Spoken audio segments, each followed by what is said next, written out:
What is up, guys? Welcome to Truth and Transparency. Happy Friday to you guys. Hope you guys are having a good Friday. Again, welcome members, subscribers, new subscribers, and of course my moderators, the best in the biz. Make sure you guys hit that thumbs up. Got a special treat for you guys to start off this live episode. Lots to talk about, but I'm going to kick it off with my timeline is a 4-part timeline, and each part's 10 minutes.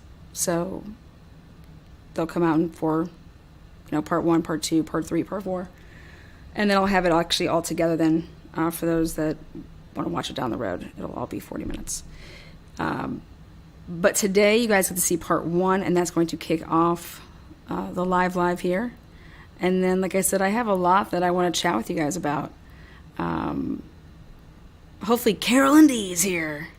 Again, hello Jeremiah, Jen, Mod Squad. Oh, there's a new member. Uh-oh, look at that. All you need is love. Love the name. What's up, E? I see some of you guys in the comment section, so hello. Octavia, the merch queen. Hot Ham Radio. Mystical, shake it fast. Bella. What is up, Megan? How are you?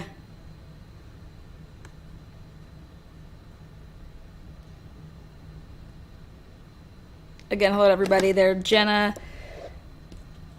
Diane investigates. For a second there, I thought you guys were Diane's cheerleading section, Mod Squad. Boston, no way. Are you grocery shopping or what?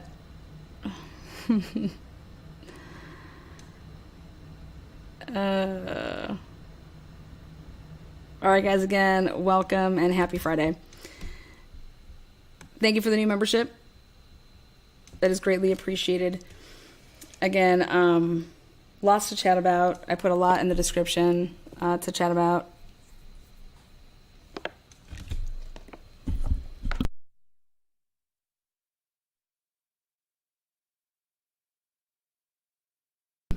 Sorry. I was coughing there. What is up, Hyper Pisces? Biker Babe, welcome. Oh my gosh. Can I just tell you guys, Alpha on the Shelf is going to be the death of me, by the way. All right. Whoever created that, Alpha on the Shelf, I want to have some words with you. All right, guys, this was me just stalling so all those notifications could click in. So hopefully you guys are getting your Christmas wrapping done. Do you save yourself to the last minute to wrap? Are you like I did all my Christmas shopping in June? What type of holiday shopper are you? Again, I'm just gonna stall here until we get to the 5-minute mark, because that's when all the notifications usually click in, and especially when I'm gonna do this video, so people could be watching it all at the same time. Again, 10 minutes, part 1, and then, lots to talk about. Yes, I see the comment sections blowing up, all over. Obviously, the internet, the world is obsessed with this case. And I kind of want to talk about why, that's going to be a big talking point here in a little bit. I'm actually going to extend this live. I've been trying to keep them around 1 hour. I feel like that's a really good time frame for people's attention span. But I know that there's a lot of you guys who are using your earbuds right now at work, and this is probably going to help you get through your rest of your Friday work day. So I'm gonna be that person to get you over the hump and into your weekend.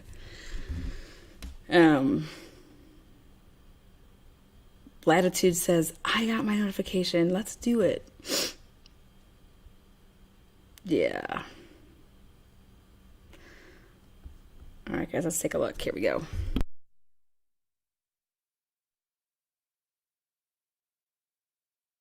Oh, really quick, I want to give a shout out to my girl Maple Beeve. Gonna be one of the best paralegals. Top of her class. Look out. Practicum, here we come. Go, girl. Yeah, congratulations to one of my besties, Maple Beeve. She's a hell of a mom, and she's going to be one hell of a paralegal. And anybody that snatches that gift up, you're getting yourself a real gem. And I'm so proud of her. I'm so happy for her. Talk about a great Christmas, gift. So congratulations, Maple Beeve. Love you, babe.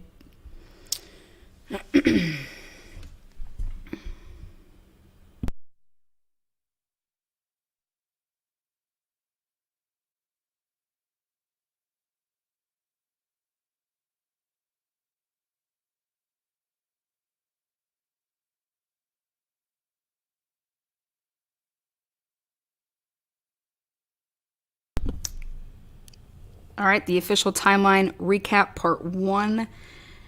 You guys are going to love it. Never seen before inside the fraternity Sigma Chi here. Here we go.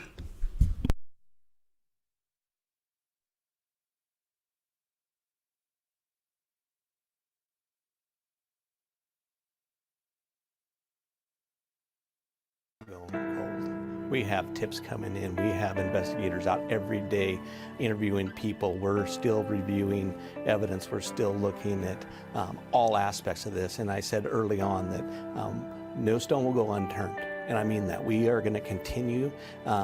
This case is not going.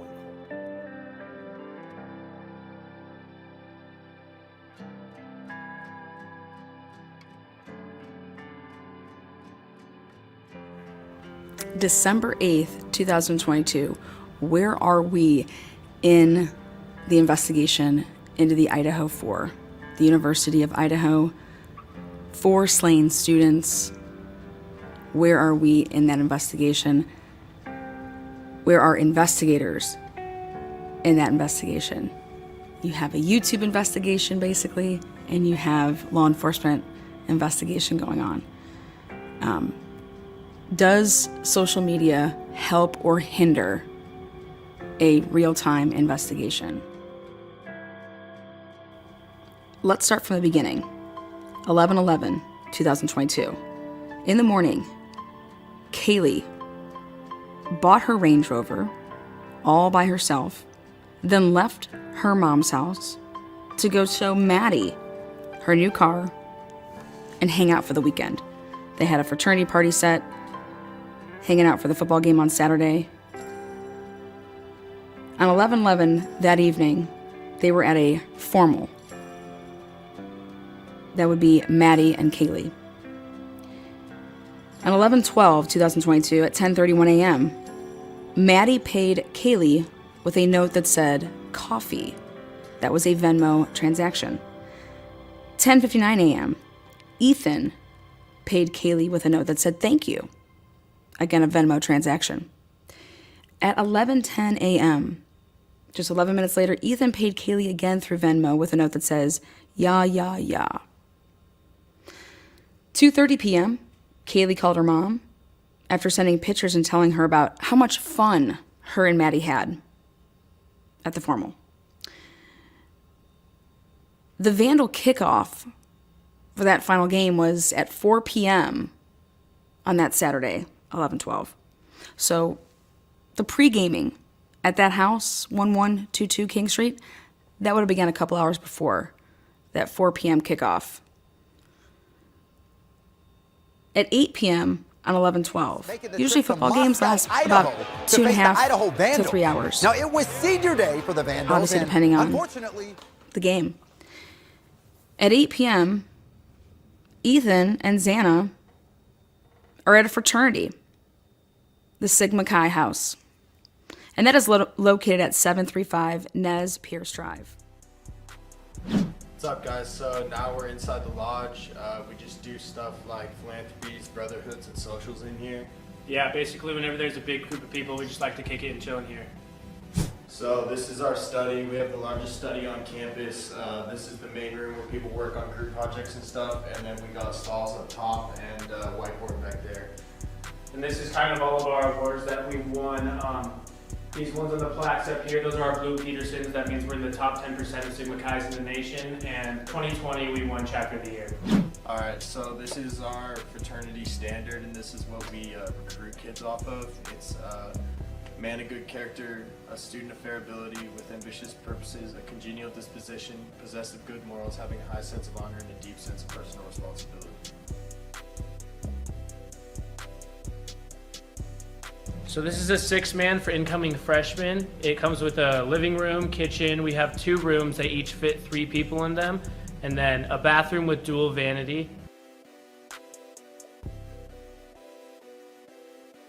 So this is a standard 6-man kitchen. It comes with full appliances. You got a working oven, working fridge. So we don't have our own house chef, but with that we do have the cheapest house bill on campus, which is going to be $2,800 a semester. So this is going to be a standard 6-man room. Everyone gets their own desk, their own area, own closet. You can kind of customize it and make it your own. So each room has its own loft with 3 beds. It can fit a full and even a queen.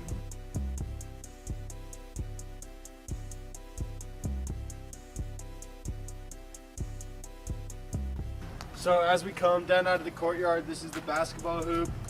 This is just like where the guys hang out. We like to stretch the minds and the legs, just get athletic. Go for a shot.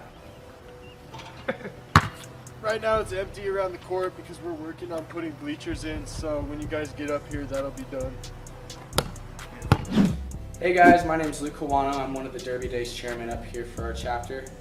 We raise money for the Huntsman Cancer Foundation down in Salt Lake City. The past 3 years in a row, we've raised over $20,000, and this past year we just set a new record at over $30K. So something we take a lot of pride in. Throughout the week, we do a bunch of different events, and the sororities make their own banners to support our cause. Sweet, well that just about wraps it up. Thanks for stopping by the house, guys. At 8:40 p.m., Ethan Venmos Jack K. This would be the first of everybody getting to know the name Jack K. It is said that Jack K drives people like an Uber driver. So it is speculation right now, but I believe that 840 thanks Venmo pay was Jack K giving him and Xana a ride somewhere. They were at the Sigma Chi house at 8, and then I believe that Jack gave them a ride. And that is what the 840 thanks Venmo is. Again, is that speculation? Yes. But does it make sense? Yes. Because then the 9 o'clock to 1:45 unaccounted time begins.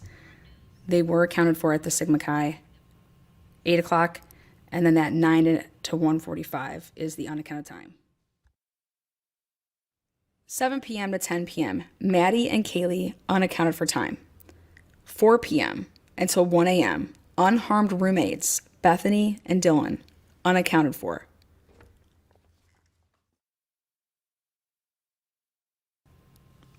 Again, Truth and Transparency believes that Ethan paid Jack K with a Venmo payment to give them a ride somewhere, meaning Ethan and Xana. A ride somewhere by Jack K, that's what he does. Maddie, Kaylee, they head on over to the Corner Club. It is a local hangout. They have grad students, undergrads, townies. They hung out until about, allegedly, 1:15, and then headed to the grub truck.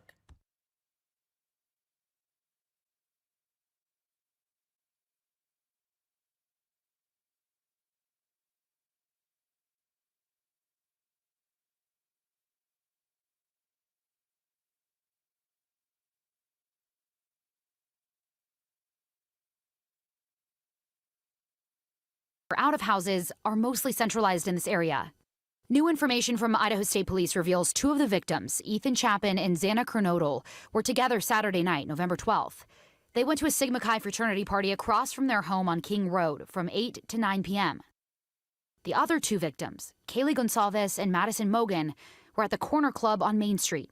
It's about a mile and a half away from the home on King Road. Police say they were there from around 10 p.m. to 1:30 a.m. After leaving the bar, the girls went to the Grub Truck just down Main Street from the Corner Club. It's about a 6-minute walk. They're seen in a video from the food truck, ordering food around 1:40 Sunday morning. U of I students tell us it's a common weekend routine to go from the Corner Club to the food truck. Idaho State Police says all 4 victims were back at the King Road house, a little more than a mile from the food truck, by 1:45 a.m. Sunday, November 13th. What unfolded after that is unclear. Take a look at the way the cars were parked at the 1122 King Road residence. You have from left to right a Xana, Kaylee, Maddie's, and Ethan's Jeep along the first row of cars. Then you have a vehicle that's behind Ethan's Jeep, and it's going to be one of the 2 surviving roommates.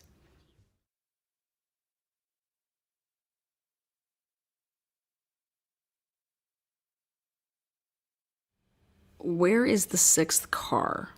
All victims' cars are accounted for in the first row. And then it's going to be either Bethany's or Dylan's car that's behind Ethan's. So one of their vehicles is missing. Why? Where was it parked that night? Was one of them not there that night? Why wouldn't you park in your own lot? Does someone not have a vehicle?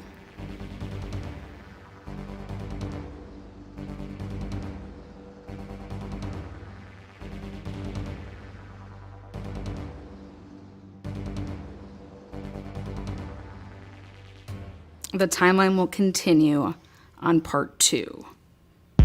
Greek row.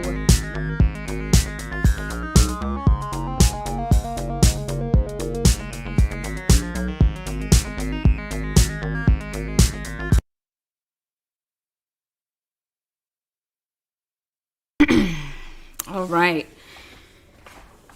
That is part 1. Again, left you guys with that little cliffhanger, which we can talk about, which is the vehicles. I've been waiting for the perfect time to bring this out, and I think it is appropriate now, seeing that people want to talk about the body cam footage. And can you see, is that a light on? Is that their house? Is that a vehicle? So first thing on the chopping block to talk about from the video is missing vehicle. There's a missing car.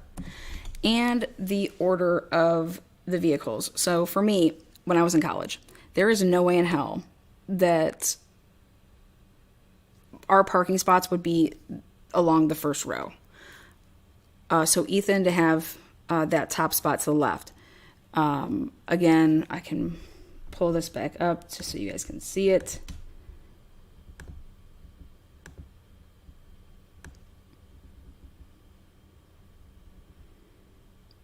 Right.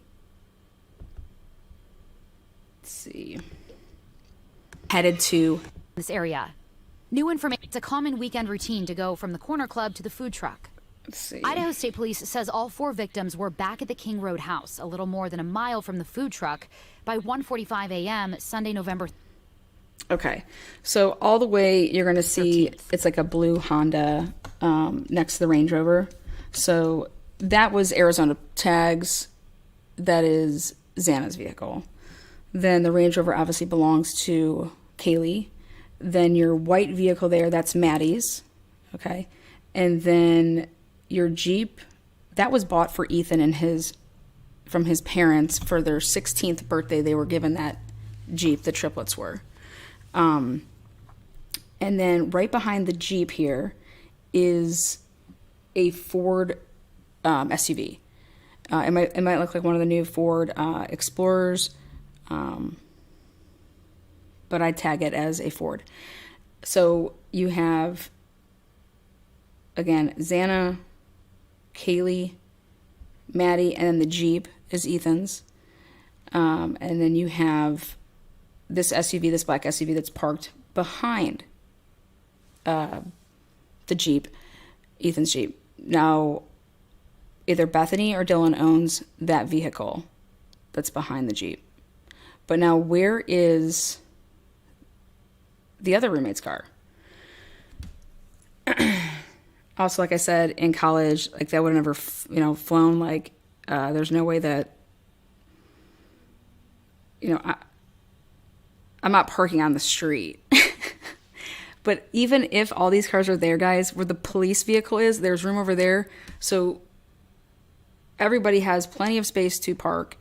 The reason I could see maybe Ethan being in parking like this is if he really doesn't drive that much and he just, walks a lot. So his vehicle being there, plus maybe it costs money to park and that lot's free because they have that house. So, at the end of the day,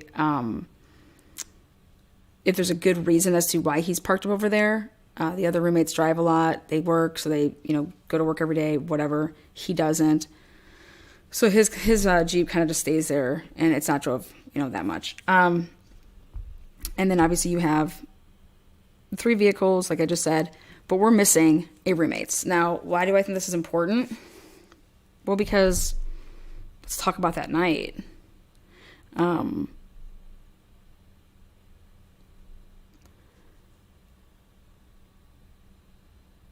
Remember, the roommates got home, they said at 1 o'clock, and they went to bed. Well, by all accounts, I don't believe that Ethan was driving at all that day. But how about, Xana? Was she driving? When they said they got home at 1:45, it's speculation that I believe that Jack K gave them a ride somewhere. Maybe he just gave them a ride back over here to the house.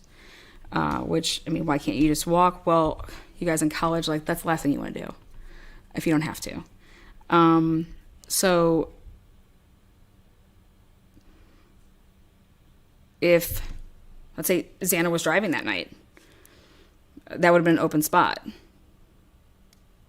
So when you come home and you see that spot, unless you guys have assigned spots, but at the end of the day, guys, we're missing a vehicle, and both roommates said that they were sleeping there that night. So I would think that both roommates' vehicles would be there, the surviving roommates, and that they wouldn't have that vehicle parked on the street somewhere, or, tell me why you would ever do that. The only thing that makes sense to me why a vehicle wouldn't be there is if she does not own a vehicle. So that's the only thing that makes sense to me is if she does not own a vehicle. Again, the reason that there are 6, okay, you got Ethan, Maddie, Kaylee, Xana. Boom, boom, boom, boom, boom. They're all there. And then you got either Bethany or Dylan is the explorer. So one car is unaccounted for unless that person doesn't own a car. All right, so one of the things that we're going to be talking about is, how does somebody not hear this? How do people downstairs not hear this? Is it possible? Of course. And I'm going to tell you how it's possible. You're out drinking, right? You're out drinking. You get drunk and you don't want to have a hangover the next day, so you take a Tylenol PM and you go to your room and you pass out. That's, I'm used to hearing people be loud because we have parties or whatever. So even if I did hear something, I did not think that it was my roommates were, getting murdered. Okay? The roommates have not spoke out, so we don't really know anything about that. Now, something else that I want to talk about, because I think it's important, is the 2 roommates that were on the lower level, which is where the front door is. Your bedrooms are right there. Okay? You can just get out of your bedroom and go out the front door and never go upstairs. Okay? Because you don't need to. If you're just you got dressed, you're going wherever. Especially if the house is a mess and you don't even want to look at it in the kitchen because you just had people over for the pregame the day before. So my question is did the roommates, both of them or one of them, possibly leave, go do something because they just went out their front door? Because everybody wants to talk about this time. How do you not know that this happened until 11:58? a.m. Well, think about it. You have a door right there. Your bedroom's right there. And you're going off and doing whatever. So we don't know anything that happened that morning because A, the cops aren't talking about it, and B, the roommates have never said anything. So you can still be thrown in shock. If you left, came back, you're in your room then, and then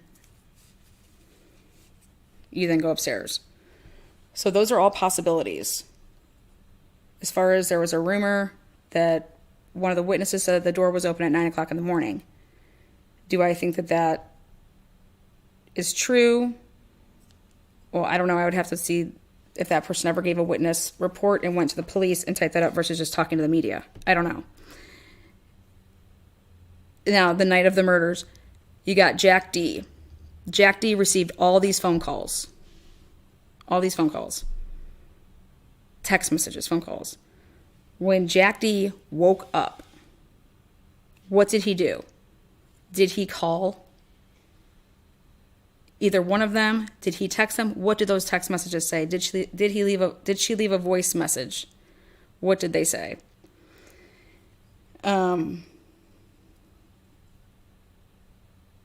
Because something that I think that people should not overlook is the fact that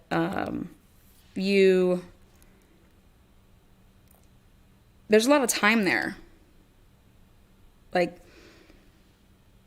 you leave the food truck and you get home at 1:56, okay? By all purposes, like, they're up for a whole another hour. Like, talk about some stamina there. They had been, like, drinking all day. So you go get your food, you go home, and maybe you're bullshitting with your roommates. How do people know that the other roommates, Xana and Ethan, got home at 1:45? I don't know what they're going off of for that.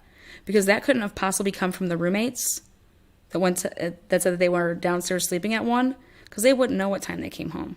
And it can't come from Kaylee or Maddie because they're not with us anymore. But maybe there is some texting between them and saying, okay, I'm on my way home. Maybe their digitals are showing that, things like that. But we do know that Kaylee and Madison get home just before 2 o'clock in the morning at 1:56. And there is a Ring camera because her sister hunted it down. And she was able to, find that. But then they don't start calling Jack. Okay? So they're probably in the kitchen area, in the living room area, eating their food, bullshitting, right? And then, okay, let's head on upstairs.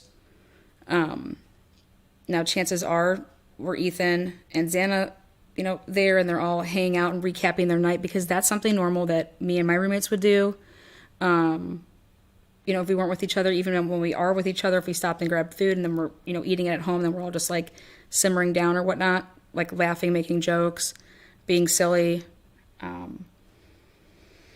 So you have that going on for like 30 minutes.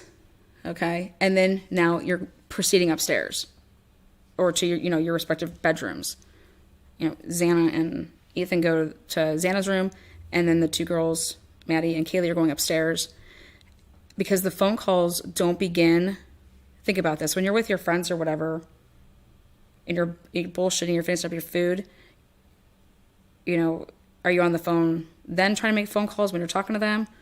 Or are you doing that and then when you go upstairs trying to make those phone calls?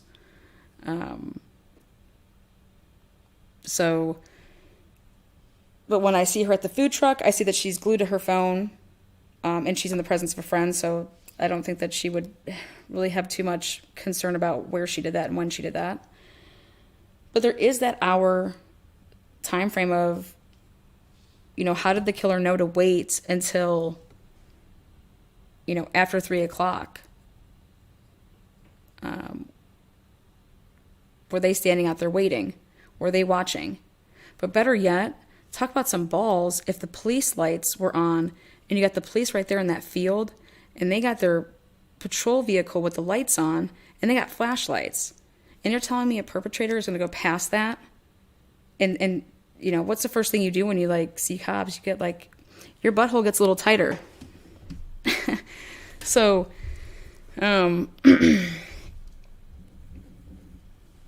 but what was Jack's movements, Jack D, the next morning? Did he call either one of the girls? Did he text either one of the girls? You know, I'm sure we have our friends that like to call us and drunk dial us and all those type of things. So when you get up in the morning, you're not too concerned.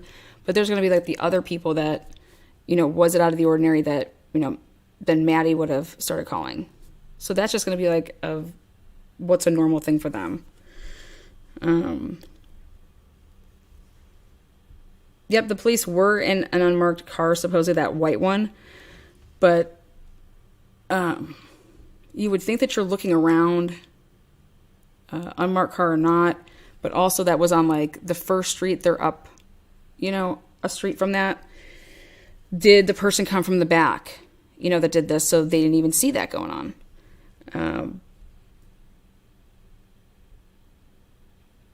But as far as Jack goes, did he make any phone calls that morning? Did he text? How was Jack D notified?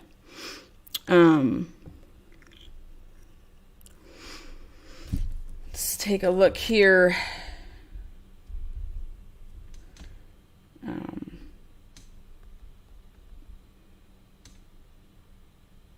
I just think it's pretty interesting that the phone calls, you know, came to a halt at, 2:52 a.m.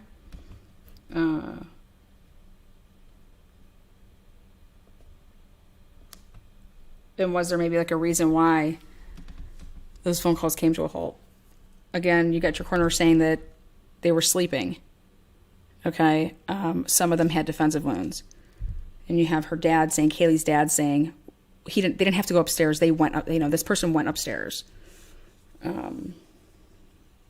So let's talk about this then, which is I've heard conflicting stories on how much Kaylee was moved out in terms of this house and its layout. Did you attempt to go in the other bedroom? What bedroom were the girls, you know, sleeping in? Was there another bed in the other bedroom? Was there an attempt made to go into that bedroom?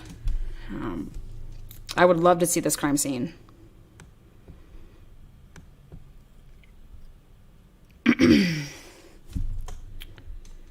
So, people have been speculating on the order of the killings as well as who was targeted. Me personally right now, what I believe that one of the two girls on the third floor was targeted. I've searched around that house so many times with that drone footage. You know, I am amazed that you can't see, you know, there's no like blood that you can see on the slider. There's no window that's half opened. The question mark still surrounds, you know, the stools.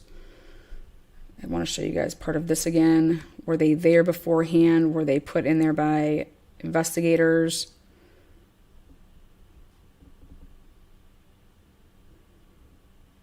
Where is it here? Let's take a look. Centralized in this area. New information from Idaho State Police reveals two of the victims, Ethan Chapin and Xana Kernodle, were together Saturday night, November 12th. They went to a Sigma Chi fraternity party across from their home on King Road from 8 to 9 p.m. The other two victims, Kaylee Gonsalves and Madison Mogan, were at the Corner Club on Main Street. It's about a mile and a half away from the home on King Road.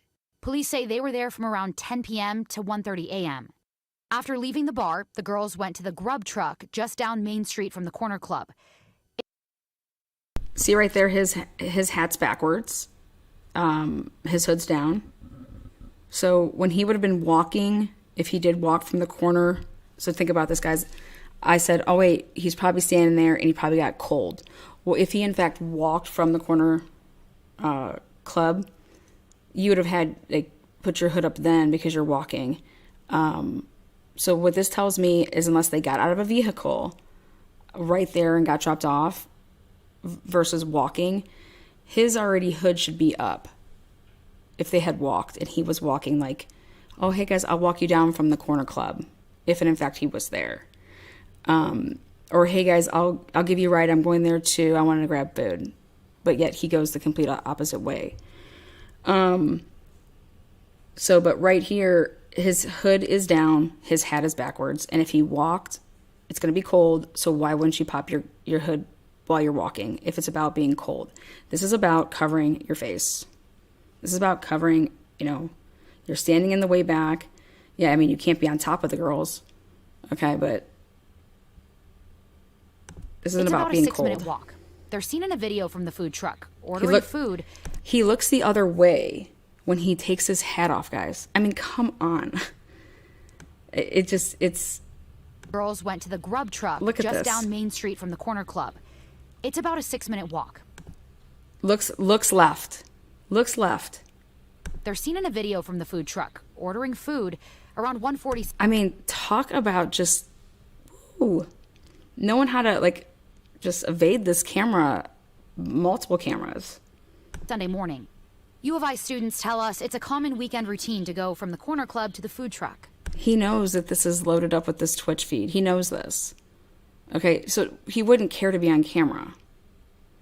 What is up, EL? Look out, baby. Look out. Look out. Idaho State Police says all 4 victims were back at the King Road house, a little more than a mile from the food truck, by 1:45 a.m. Sunday, November 13th. What unfolded after that is unclear. Okay, so I actually have what unfolded after that, which let's take a look. So I'm going to share this with you guys right here. Oopsies.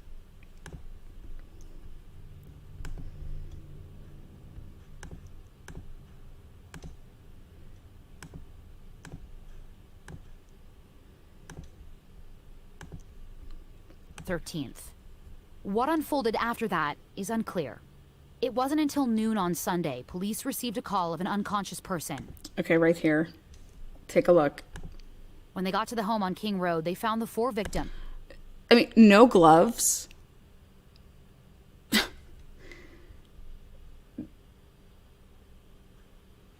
Does it not bother anybody? Maybe everybody's fine with that. To the home on King Road, they found the 4 victims, Ethan, Xana, Kaylee, and Maddie, dead. They confirm all 4 were stabbed early Sunday morning. The Latah County coroner tells us all the victims could have been killed with the same knife or a very similar knife. Police say they haven't yet found the weapon.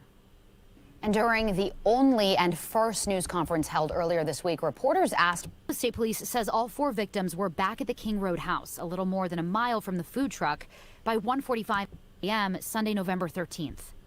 What unfolded after that is unclear. It wasn't until noon on Sunday police received a call of an unconscious person. Okay, so this is open. The door is open. This guy has no gloves on.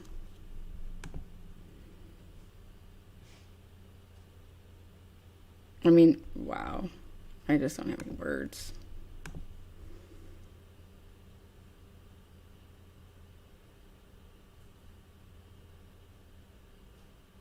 So, at nighttime, when they would have went to When they bed, got to the home they left all those lights on. They didn't pull the plug out. They just left their lights on. on King Road, they found the 4 victims, Ethan, Xana, Kaylee, and Maddie, dead. They confirm all these windows are open. Now, I don't know if they open them, except for the downstairs ones. Kaylee and Maddie, dead. Open, open, open, open. Everything's open. Now, correct me if I'm wrong, guys. When you go to sleep, do you guys shut your windows? Do you guys shut your blinds? Except the ones that, the first floor. But those two. There's actually a more clear picture. Do I have that copy from the New York Post, that clear one? Will they show that? The New York Post one? Do I have that clear one? Okay. Yeah, that'd be great.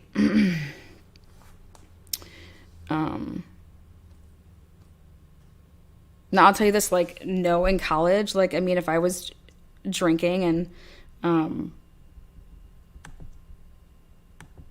you know, just going to pass out, I mean, like, what we do as, you know, older adults versus a night out drinking is just, you know, totally different in my opinion, but it's,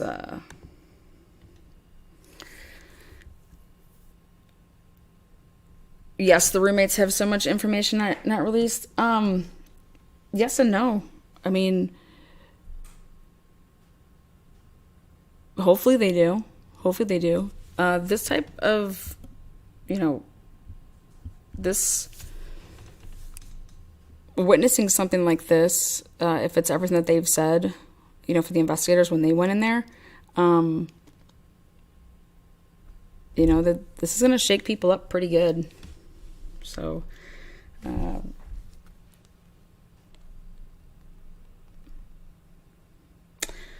next question. Cell phones. Where are these cell phones? Who has these cell phones? They were so active with social media. Like, their social medias, okay, all of these people's social medias is going to be insane. But where are the cell phones? You know, are all 4 cell phones there? They're Wi-Fi. You know,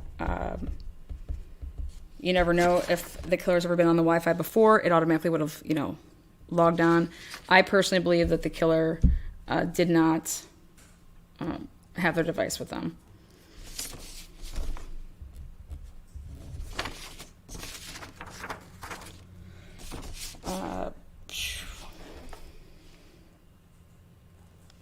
Let's see.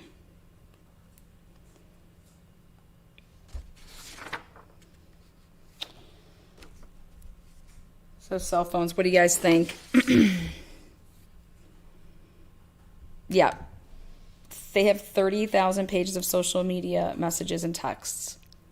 That reminds me of the Lindsay Pardon case. There was just 30,000 pages in phone records. So. What's up, Bethy Cakes? How are you? Hopefully you're doing well.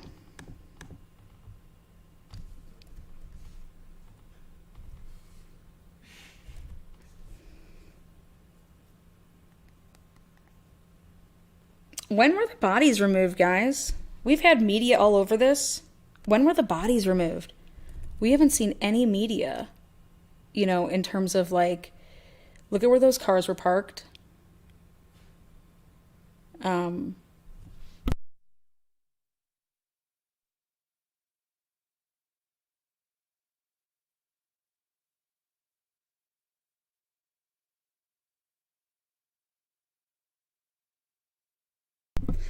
Based upon where those cars were parked, you know, they're not backing anything up right, you know, to the door. You're probably going to be able to get as close as, you know, either you're moving that police vehicle, but where, the closest you're going to get is behind the Range Rover, or if you, like I said, move the cop vehicle and you, maybe they pulled a vehicle back behind and they were taking, you know, using the slider. But with all the media there, and I'm just shocked that nobody has, you know, seen any of that footage. And I'm just curious, like, when it happened. I don't want to see, like, the footage per se, but I guess we can go based off of when the coroner, you know, says that she began her job. Also, per reports, the coroner didn't get to the house until 5 hours after the 911 call. The reports I have is that the coroner arrived between, let's see, 5 and 5:30. and the 911 call, was at 11:58 a.m. And I have the coroner arriving between 5 and 5:30. It's not about, I'm really not looking for the footage more or less with the bodies. I just wanted to know date and timestamp, but the coroner arrives between 5 and 5:30.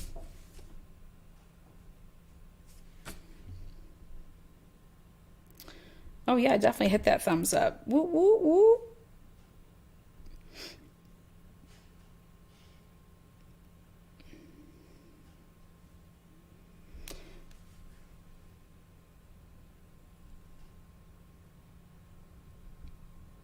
So, normally, let's see what the cases that I've helped out with any of the families. It's for Sheldon's case, that was the 911 call was at 11:39 p.m. and the coroner was called within 30 to 40 minutes of that phone call. And the coroner was there 1 o'clock, 1:30. So an hour and a half, 2 hours.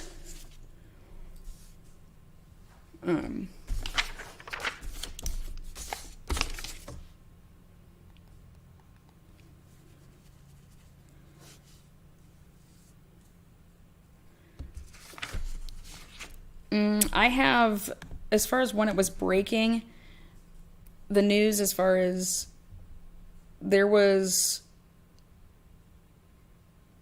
I've been able to go back and find super early Sunday, was it 6 p.m. Sunday night? Let's see.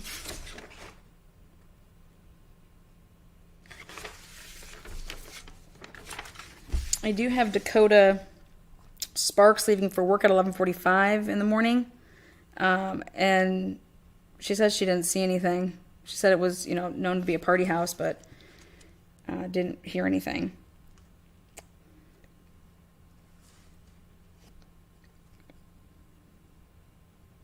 They did pronounce the students dead at noon. It was DOA. At 4:48 p.m., based on the civic report, the civic alerts, at 4:48 p.m., there was a press release, the City of Moscow homicide victims, that were announced at 4:48 p.m. on 11/13.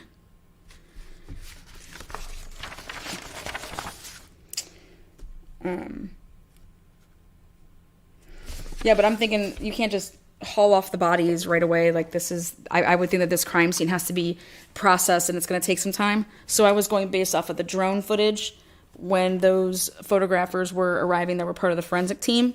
That was in a video that I did yesterday. And so,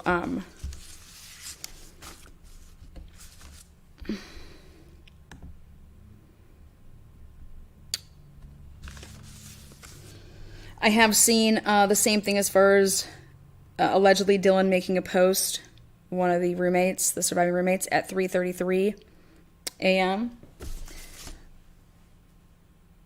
On 11/14, there was another press release by the mayor. A lot of these press releases is in my part too, so.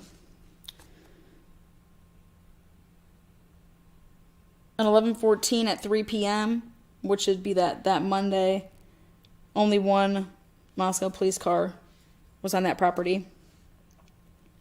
On 11/15 at 8:27 a.m., there was a press release. Again, these were all from the civic alerts. Their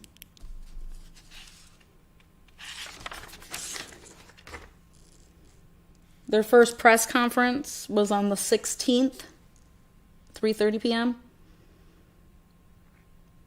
And the autopsies were performed on 11/17. So 11/17.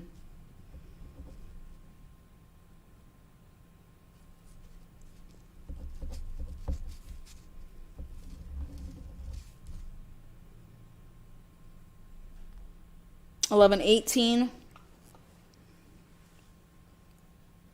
Police request public assistance with homicide. They do additional updates. Like I said, that civic alerts, not sure if they kept everything up that they were posting. Some of those links have been since broken. Screenshots are forever, though. Just like herpes, guys. Be careful. Screenshots will get you every time. Boy. Again, they were really using like the civic alerts to give updates, so that's how they were doing it.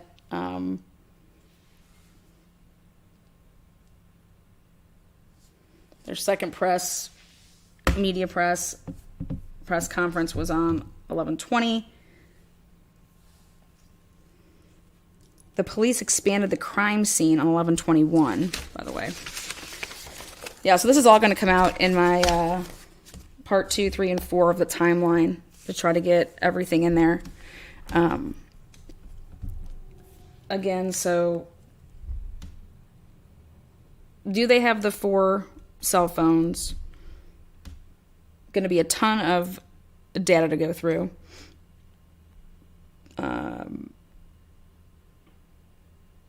When were the bodies removed? I think they would have been in there for a decent amount of time just because of processing the crime scene.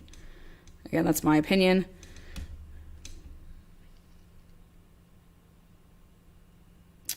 Now, this is where I want your guys' opinion. I'm not a Venmo user. I think I used Venmo a couple times way back in the day. I'm more of a Zelle user. What does YUH, is that how you would say yeah? I mean, yeah. I'm really not too concerned with like what it says, more just like Ethan Venmo'd Maddie. Or I'm sorry, Kaylee. And I said at the beginning of this, let's see.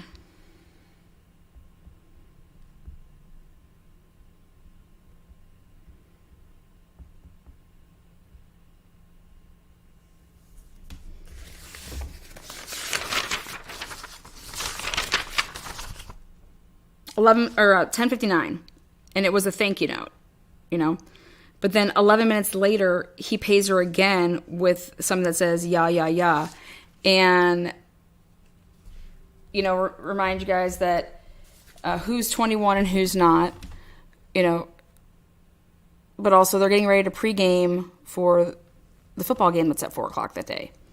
But he pays a thank you at 10:59. And then 11 minutes later makes another, payment to the same person, Ethan to Kaylee. And don't know Venmo code, but maybe you guys know, but I say yeah as in YEA, like yeah, like, hey, you didn't pay me enough, hey, it was supposed to be this amount. So when he would have sent then another payment, yeah, like, that's, if she was like, hey, you have to still send me this, blah, blah, blah. Yeah, here, But, or is it, trust me, people that are underage, hopefully they're not going around writing on Venmos. This is for the 8-ball. Thanks, man. Geez. This is for my 12-pack of Natty Light. Woo! God, to think people drink that. I never drank that in college. So I think people choose to drink it. Woo! And same with Bush. More power to you.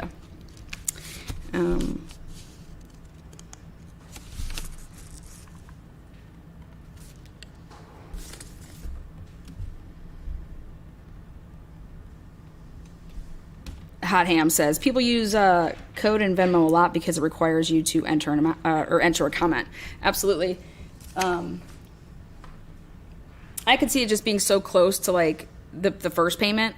I could see, oh no, this is how much it was, and then you yelling down from being upstairs. Ethan, you know, are you going to send me that Venmo? I got to go. Like, I'm going to pick up the beer. Yeah. Here, you know. But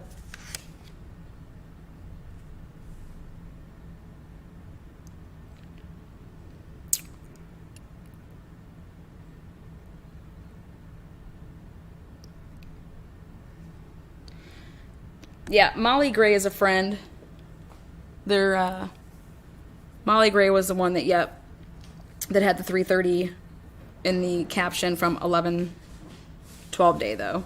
And so she was paying, and it said in the caption 3:30.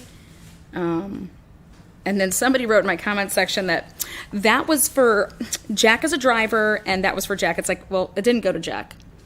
So, I don't know if people are paying ahead for late night rides, or like that doesn't seem like that's what a college kid would do. You don't prepay unless it was, oh, here, I'm Venmoing you for the night before at 3:30. Well, once again, like, if you want to ride for me, you're going to pay me right then and there. So, see, Greg, he's a Busch Light drinker. There he is. Yeah, Greg, get it. Smashing those Busch Lights.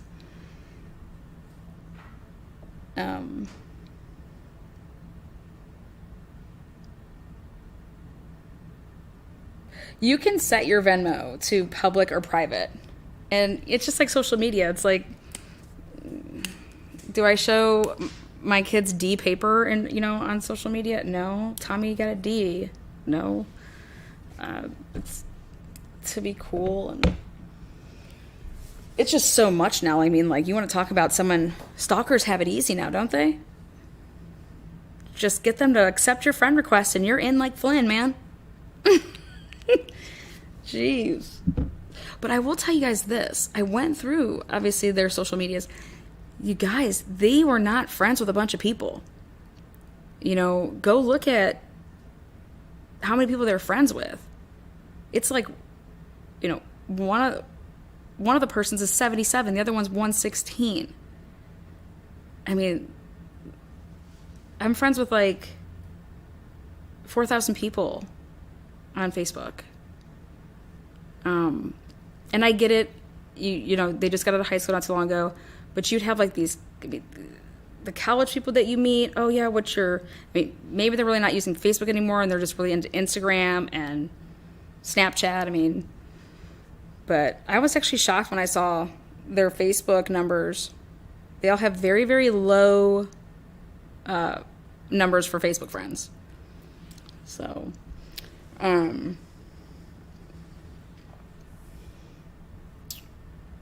the next thing I wanted to...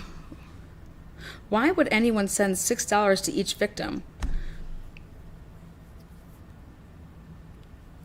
If you could go ahead and email the proof of all the $6 stuff, I would like to take a look at that. As far as like sources and references, that'd be great. And then I can't give you an answer on something that I haven't even looked at. I know there's a lot of people out there that want to talk about this is like a cult or, you know, religious sacrifice, or they haven't even remotely considered that, nor even attempted to look into that. That to me would be something that would come way later in the investigation, when there's all this other stuff that's literally, I think, worthy of investigating. There was odd behaviors, odd things that were going on. Well, Boston would like us to know that "Yuh Yuh Yuh" is also a song by a Lil Uzi. Oh my God, stop. Hi, Joey, how are you?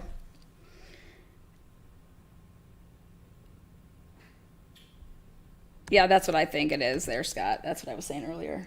I agree. Scott says the "Yuh Yuh Yuh" could be like, he kept asking. That's exactly what I think. That makes sense to me. Now, if it's code, you know, that could be something too. But the thing that really stuck out to me, though, was the 11-minute difference. You know, you just sent me something. So I would have looked at it and been like, this isn't the right amount, or you forgot to add that, remember? Yeah, okay, I forgot. Yeah, you're right. You know, that's how, and since it was so close together.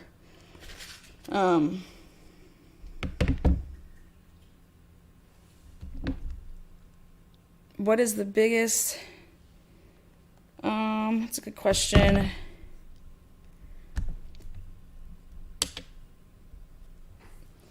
I think, and I don't know if it's just because they're inexperienced, but I think the last thing you ever want to do is lose the trust of the victims' families.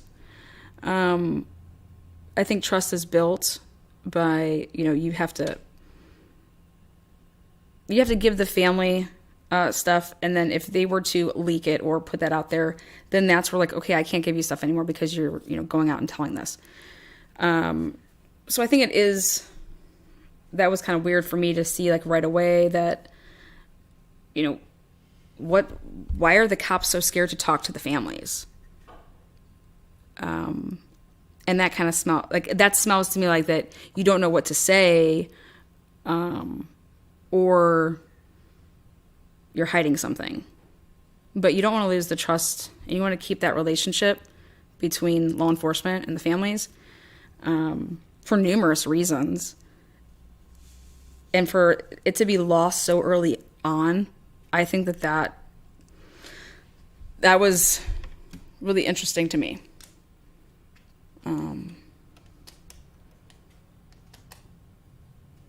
Because for as vocal as Kaylee's family has been, I still don't even think that they've overstepped any type of boundaries. Because they probably have a lot more that they could say, and they haven't, in my opinion. Also, all the windows were open. I'm going to pull up this. Hold on one second.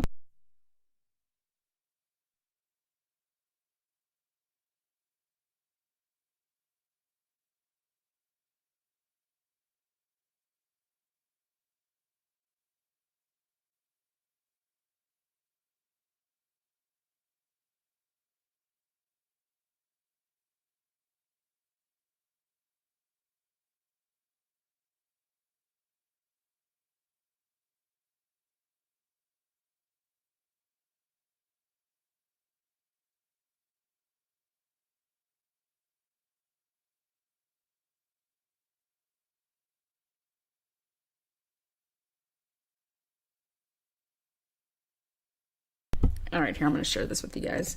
I want to show you guys something. Just trigger warning, because I am going to talk about the scene a little bit. So hopefully, if you don't want to hear it, but I'm not going to be like crazy style, but here you go.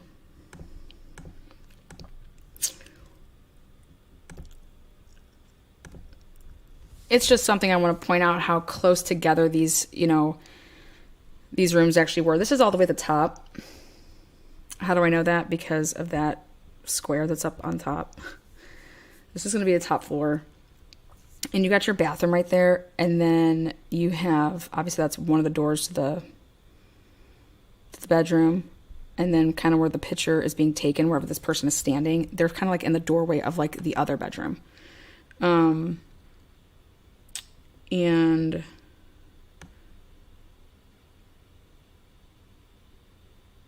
that's your main,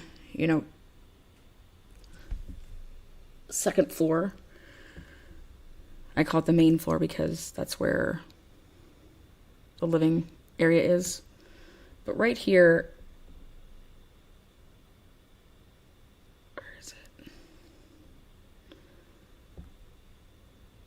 Like when you get to the top of like the set of, when you get to the top floor, and you just came up like the stairs, like the killer would have had to obviously come up these stairs. It's not like he has to go hunting around. It's either, he's taking one or two steps and you're in the bedroom. You're in a bedroom. Trying to show that the best I can. Hold on one second. So people say, well, if Kaylee was the target, how would the person know that she was sleeping in Maddie's room. Well, guys, depending on if the lights, like if that bathroom light was on, if the hall light was on, if they had like their rooms lit up with like little, what do you call it? The Christmas lights, like the white lights, when he got up there, if these doors were open and not closed, and he just had to like look in and you would see that there was nothing in there. I mean, it doesn't take a genius to, okay, no one's in that room. Now, if the door was closed, but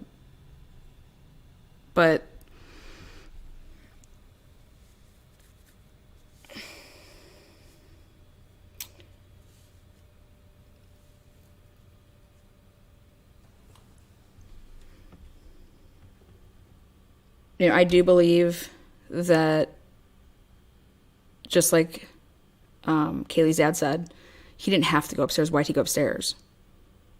What are you doing? Why would you go up there?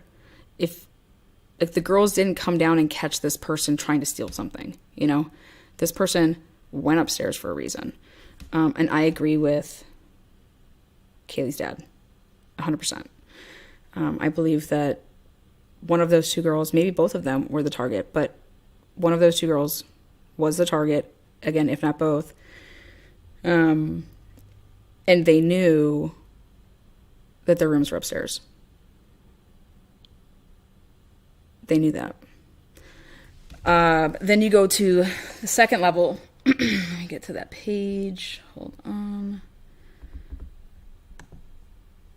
Oopsies.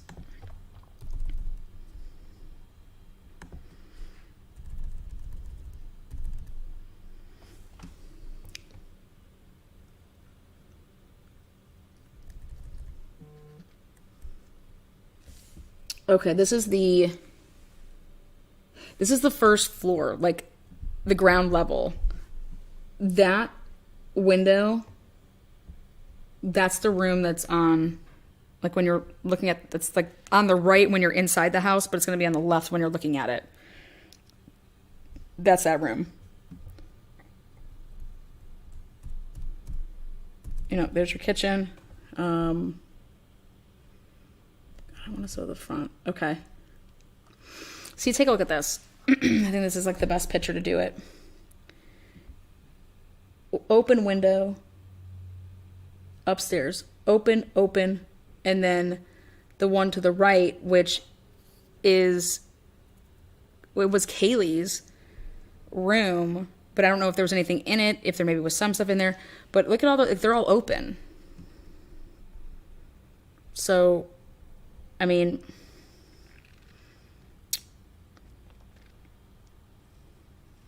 I don't think investigators mess with that. But both downstairs windows, those were closed. Like the first floor.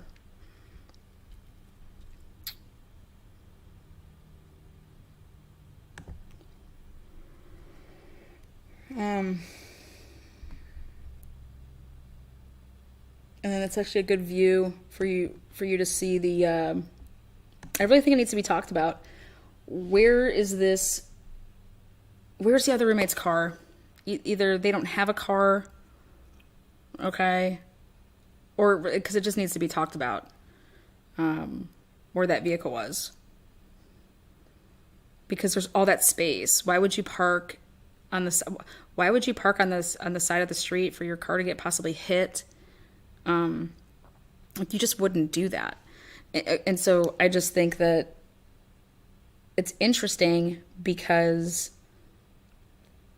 by all accounts, these two surviving roommates woke up late, and by all accounts, no one has said that they had ever left. Okay. So, if they're both there, they sleep there, where's their vehicles? Because all of those other vehicles are all accounted for. I don't know which roommate it is that's behind Ethan's Jeep, okay? But there's one missing. And that's very odd to me.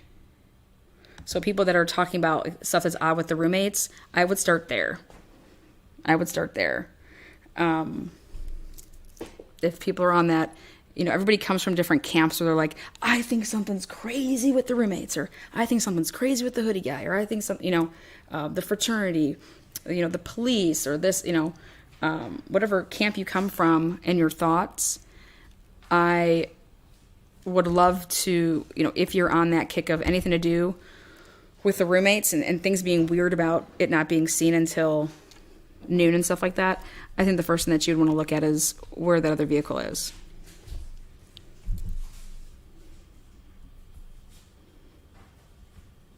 And the reason that I think the car is relevant is because both roommates said they were home and sleeping, or that they were at least in their rooms at 1 o'clock in the morning. So where's the vehicle for the other roommate? What if that's not true?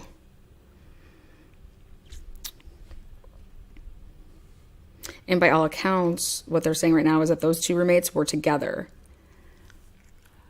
in the community somewhere. So, okay, well,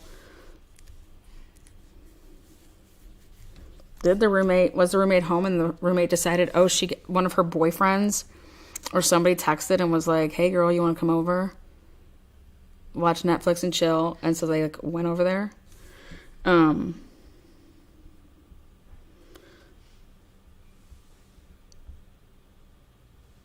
wish I want to be able to zoom in on that, but I don't want it to delete. Let me see here.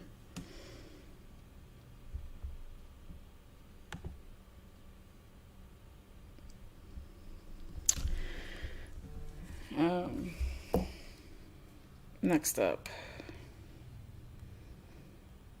Again, we went over the whole Jack D thing. You have all these calls. What did he do in the morning? And let's say he didn't call them back because, hey man, I just woke up too. I was past, I didn't, I'm just curious, and that'll all come out. And then again, did Kaylee mention in any of her text messages or voicemails, did she mention anything about their situation at the food truck? Their situation with Hoodie Guy? Because, come on girls, we all do it. I'm going to tell you, oh my God, you're never going to believe who's freaking here again. Or you're never going to believe who's literally watching me and Maddie. That neighbor dude, that kid from the freaking, frat house. So, no, Jack D was not at the food truck.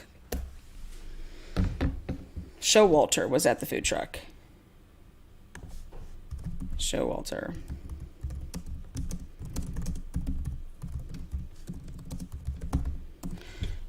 But I'm curious to know, she was texting somebody the whole time that she was there, or Snapchatting, or, using her socials, in my opinion. She's on the phone the whole time. I mean, unfortunately, I don't think she's watching YouTube true crime channels to talk about, God knows what. But I think that she's, engaged in texting with somebody, Facebook messaging with somebody, Snapchatting with somebody. But when they get home and then they have, this happens after all of the phone calls. So if you are making phone calls at 2:52, how long does it take somebody to fall asleep? Okay. When they said the crime happened between 3 and 4 a.m., do you think it's more towards 3 or do you think it's more towards 4?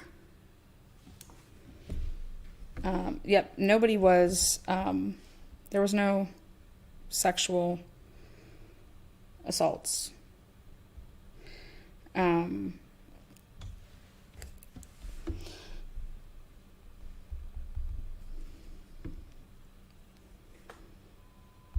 see. That one of the families came out and said that they weren't going to say who, but, that somebody had begun to act differently, like something was going on in their life. I'm very curious to hear about that.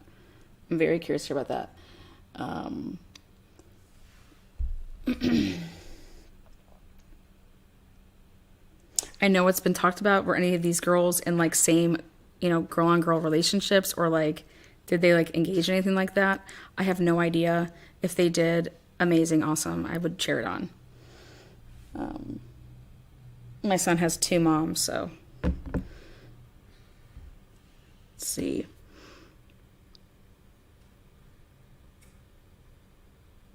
I still want to know what information law enforcement is going off of to give us and themselves this conclusion that Xana and Ethan were home by 1:45 a.m. If and in fact the body cam, let's say that it does catch and it is the window of, this residence, and it goes from being on to being off, okay? And that's around like that 3 a.m. time, okay? Well, how about this? Let's go off of what Lana might say, and which is there's rumors that could possibly be a vehicle and that, it's there, the lights are on, okay, because it's on the vehicle. And then when you pull out, then obviously it's there and then it goes away because the headlights aren't shining anymore towards that way. Is it at all possible? And if so, does that maybe account for where the other roommate's vehicle is? I don't know. But that's definitely on my chopping block of possibilities because that vehicle is missing.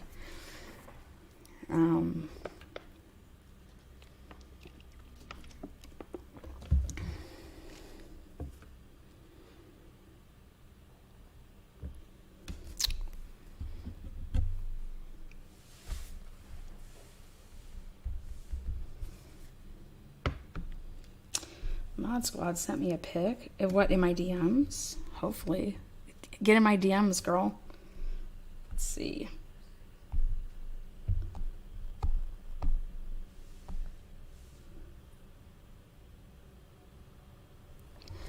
Oh. And what about that picture there, Mod Squad? I did see it. I'm guessing you want me to show that.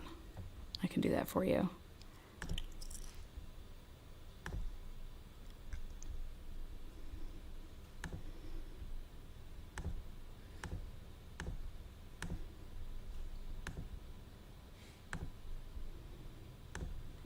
There you go. Are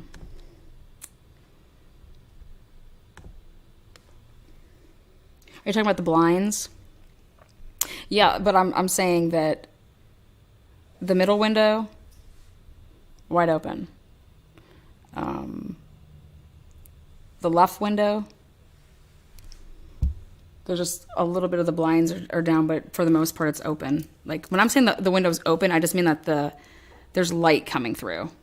Like the blinds aren't closed. Not that the window's physically open. So I apologize. Sorry about that.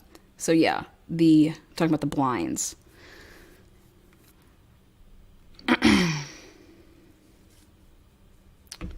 Yeah, if you've made a live, hey, what's up there, Bobby C? What is that on the roof? What is what?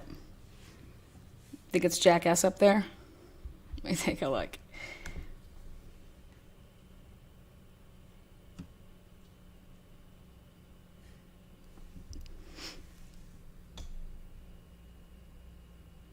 Somebody said that the ladder was for an escape route.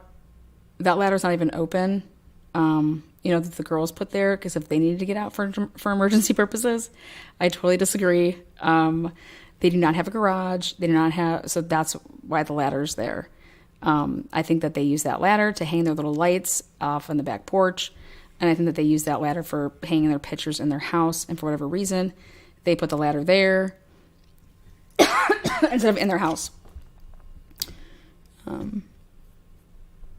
But yeah, that's not for an escape route. If there was to be a fire or anything like that, the ladder's not even open. You're gonna look down and be like,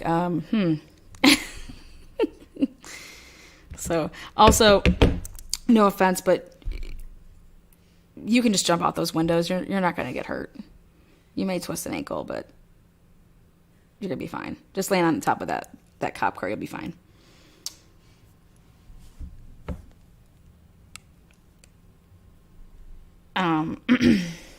I agree. There's going to be a ton of, CCTV.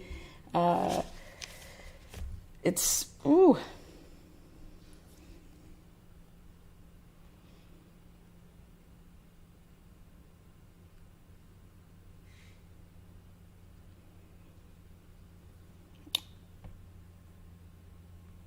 An alleged friend of Mr. Showalter has surfaced saying that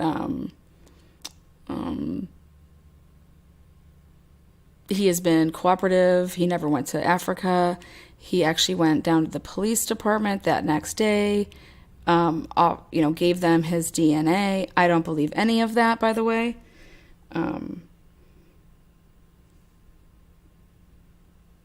Sorry, not believing that. What do you guys think? Here's a big question for you, too. How many of these fraternity boys do you think their moms and dads lawyered them up? What do you think? Oh, great. I'll I'll review that clip. Thanks. Yep. Again, how many of the fraternity kids have been lawyered up now by their parents?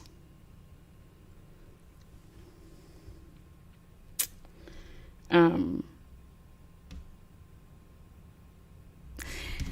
you guys, I think it's crazy.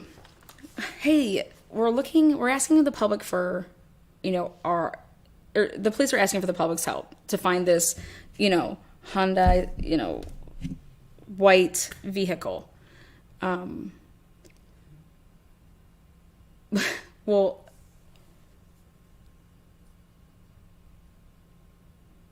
do you want to give maybe a little bit more than that? You want to give maybe a little bit more than that? But I will tell you this, everybody's watching the news. I know what my friends drive, if they're my friends. Hopefully you know what your friends drive. You know your friends and what they drive, okay? So when you hear this make and model, but why would they even need to do that?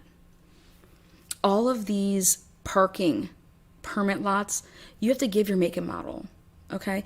Go around to all of these lots, to these secure, whatever lot. Hey, can you look and see who owns this, this make and model vehicle? How about go to the damn DMV, go down to your local driver's motor vehicle place.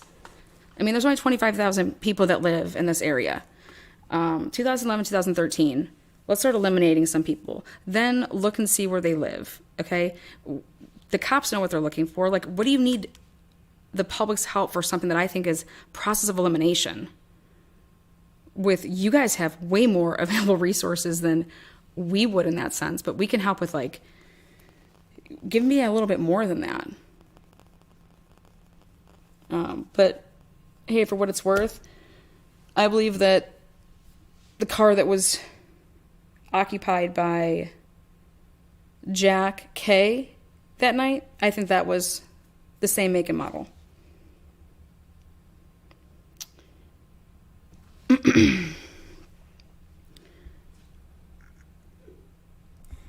And they're saying, guys, that the white car had nothing to do with anything that came from the body cam.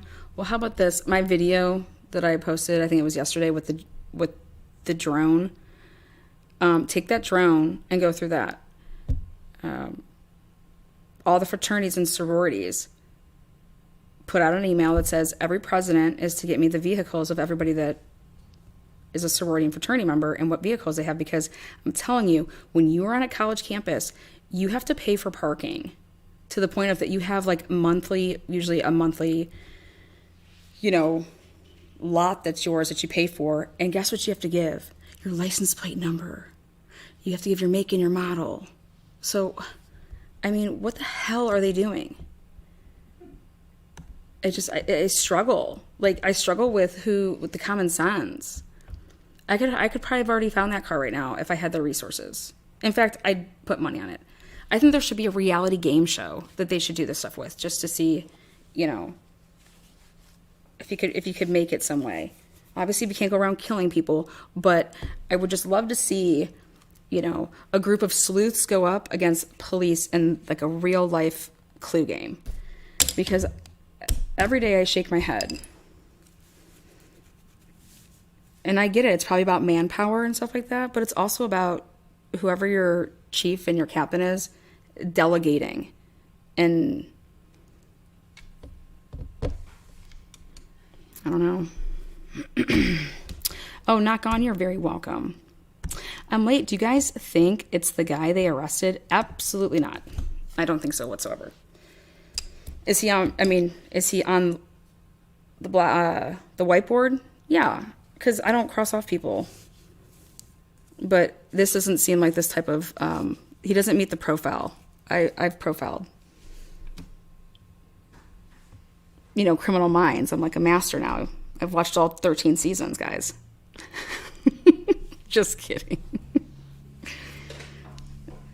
Are you guys more of like a Law and Order, you know, Criminal Minds? I liked Criminal Minds when, what's his name, Sherman Moore was on there. And he was calling redhead baby girl all the time. That cracked me up.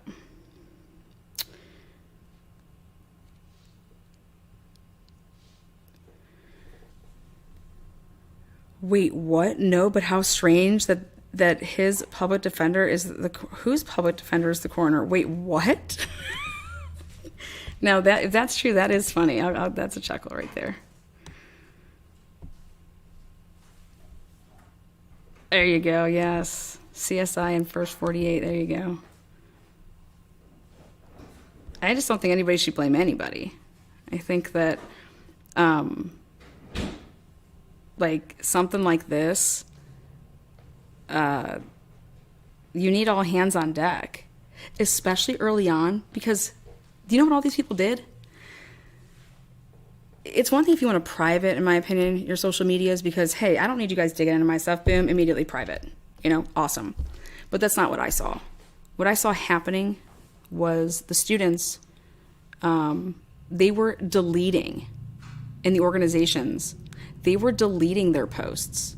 They were deleting their, you know, whether it was a Venmo post or a social, like, you know, Facebook or Insta or whatever. They were deleting these. And then after, like, you know, a week or two to like now they privated stuff. So there's a difference between deleting something and making something private. And I believe if you're deleting something, you're hiding something versus, no, I don't need you all in my business and ruining like my Facebook page because you want to write ridiculous comments under my pictures. Okay? Yes, go and make it private. I support that. But what I have a problem with is before you made it private, you started deleting stuff. And I think that could possibly be obstruction of justice, tampering with evidence. So that's what I have a problem with. But by all means, if I was in college right now and I was there, well, I can tell you this, I would be covering for no one. And I would be teaming up with somebody to keep my name out of it, but to get pretty good intel and be pumping it, because this is disgusting. And this is going to ruin this town. It's never going to be the same. How many people, if you had a kid and they were graduating high school next year, how many people would send their kid to the University of Idaho?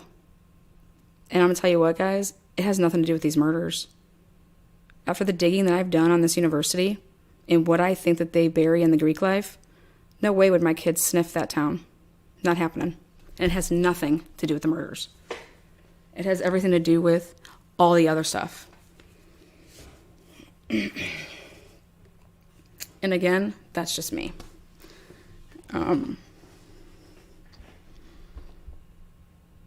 I've been looking into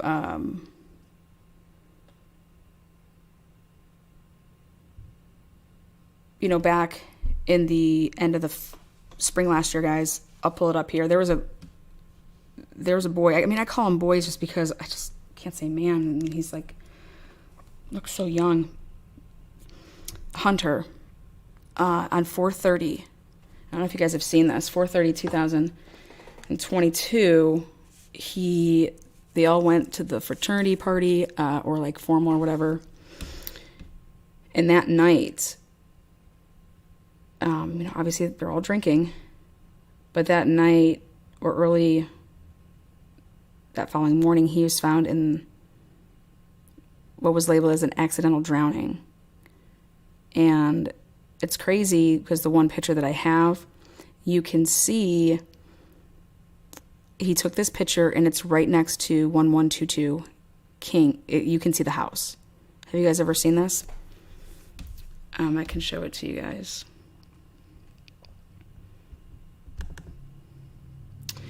Yeah, BJ, they say that, yep, it was an accidental drowning. Okay, well, I went and searched this stuff.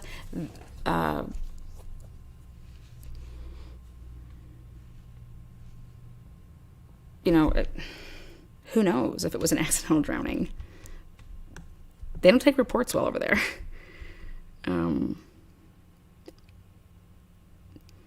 Let me pull up this picture for you guys to see because it's really eerie. Hold on one second.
Hey, is Hot Ham in this chat?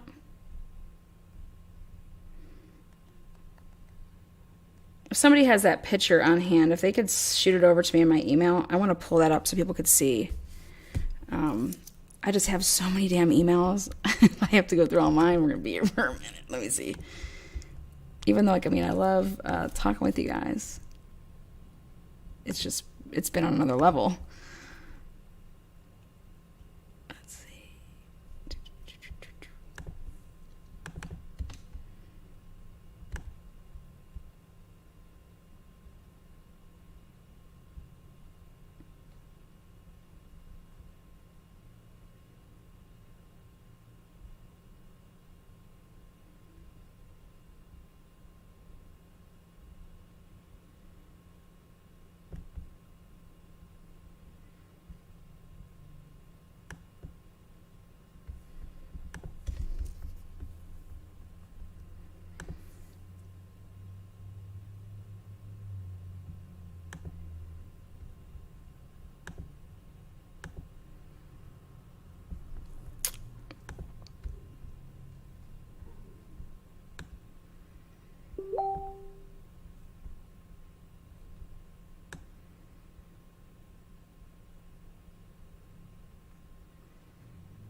Yeah.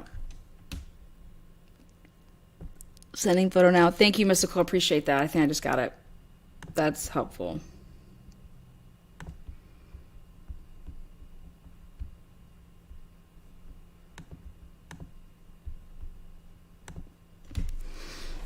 Whoops. Totally. That was an accident. Doing too many things over here.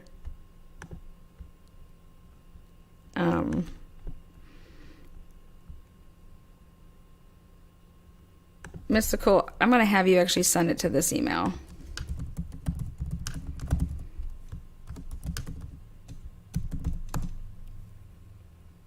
There you go.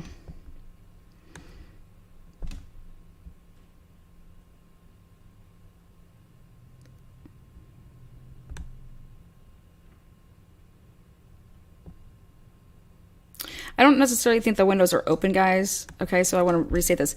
The blinds are up, meaning like when they went to sleep, like don't you normally like close the blinds? So what I'm trying to say is that for as pitch dark as I would have expected the room to be, with the blinds not being closed, my opinion has now changed on that. Your room is not going to be as dark as if the blinds, because I noticed that, you know, a lot of those college students they have the blackout blinds. I mean, that room is going to be pitch black. So yeah, so make sure that we're clear on that. It's when you go and look at that picture that I showed, you know, earlier, I just see, when I say the windows are open, the blinds are open. So I want to rephrase that so everybody understands that I do not think that the windows were open. I can tell and know that the blinds were. And that was interesting. Blinds were closed? No, they were open. The only blinds that were closed was Kaylee's slider door. And by all accounts, they were not in there. So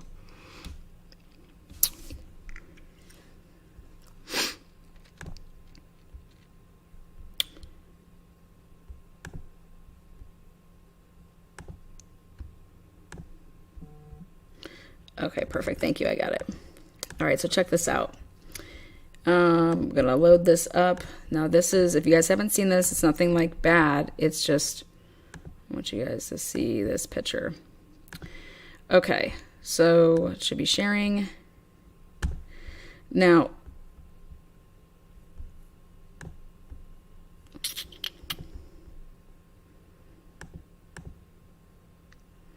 right here, and then if you look right behind it, there is the house.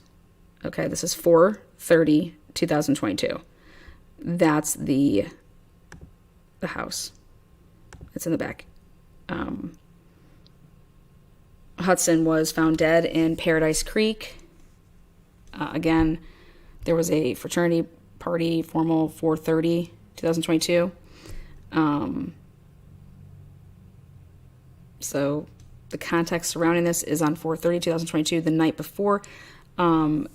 That Delta, that 90th annual ball, that's actually the fraternity that John Jack Showalter belonged to. Okay, that I have confirmed. And according to sources that went to school there, they are saying that Xana, Maddie, Jake, and Showalter were all in attendance. Hudson's body was found the next morning in the creek right outside Greek Row. Hudson's death was ruled an accidental drowning. So, again, but the house right behind it, right there where this picture's taken, that is their house.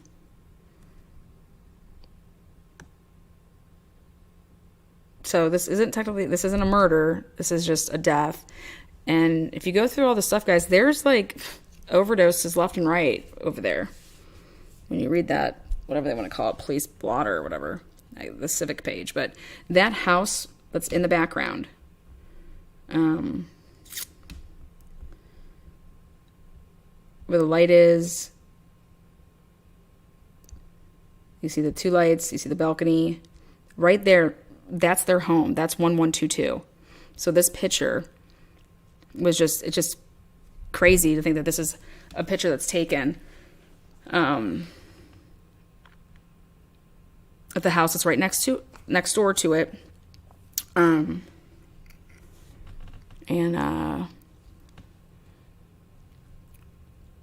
the background you see 1122 house.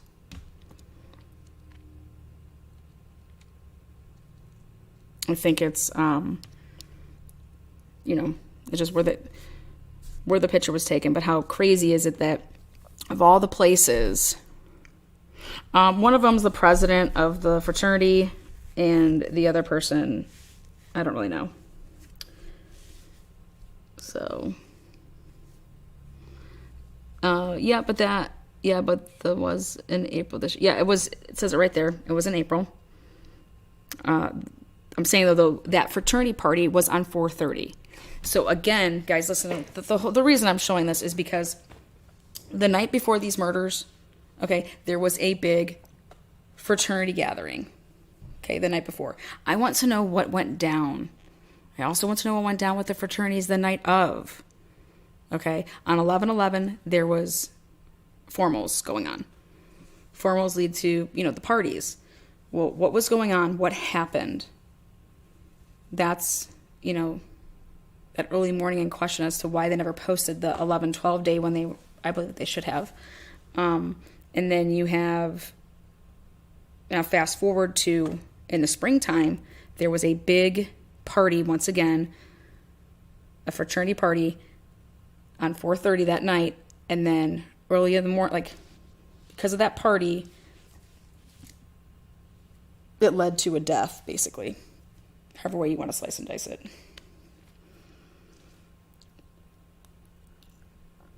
And it's just crazy to see this picture of Hunter, and right behind this picture is the 1122 house. It's just like, wow. It's just crazy.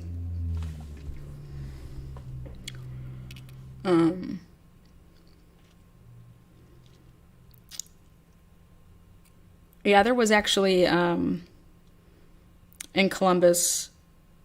There's a kid named Joey Butte, and he went out with friends down to the Short North District in the Columbus, Ohio area, and went missing, and then wound up in the river, but he didn't drown. You can't have water in your lungs, and that's just, or I'm sorry, you should have water in your lungs. That wasn't the case in his. For Joey, but they were trying to make it seem like it was still like an accidental drowning, and I'm like, no, it wasn't. His dad, poor thing. Let me see here.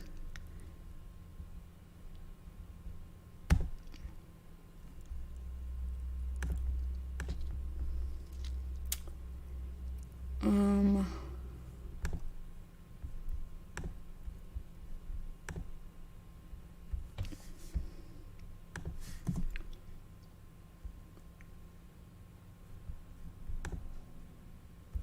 can make that bigger.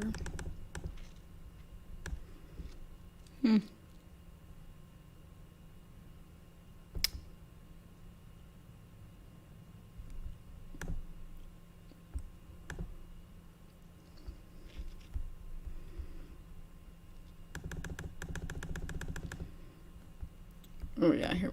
Oh, okay.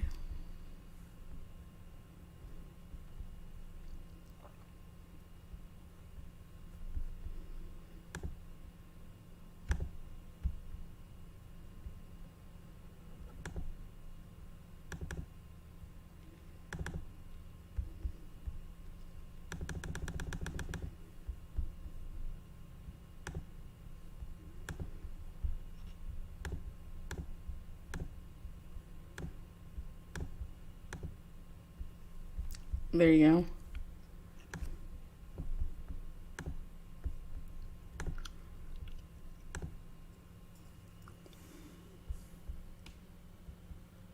That's a little bigger. Yeah, go ahead and hit that thumbs up, guys. Get that algorithm going. So right there, I tried to zoom in a little bit more.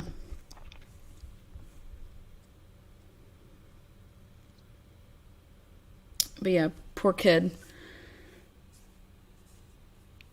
But that was on 4/30, 2022. Then, like I said, if you read about a bunch of stuff that's going on, I mean, there's numerous overdoses, and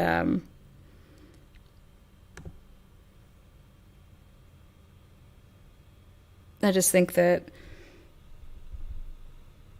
Kaylee's dad, pretty much sealed my deal with knowing when he said, I get it, you guys don't want a bunch of posters up around here, and I get it, nobody wants to rush, you know. He mentions rush. He mentions the fraternities by saying, you know, it's going to mess with your rush, you know, when you rush a frat or a sorority. So I think it'll be very interesting to see what happens here the next, 3 days coming, like, you know, today, Saturday, Sunday.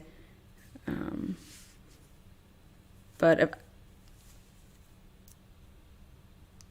I'm curious to know if they are working with the U.S. Marshals. I was reading up a little bit about, you know, the difference in working with the FBI and then working with the U.S. Marshals, and on why you would pick to work with one over the other and their specialty and stuff like that. Because there is a difference. But all right, well, I'm going to close it out here with what do you guys have? Thank you so much there, Dolly B, for the super chat. Appreciate that. What last questions do you guys have?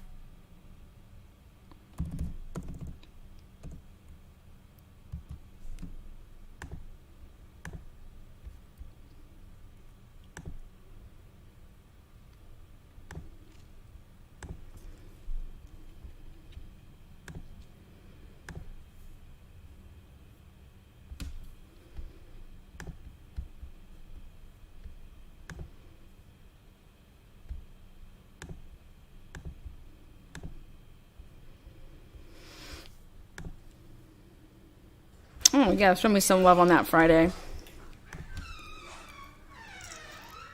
Jack K is definitely interesting. The stuff surrounding his sister and her friends, 3:30, Venmo that happened the day basically before, leading up to that night. I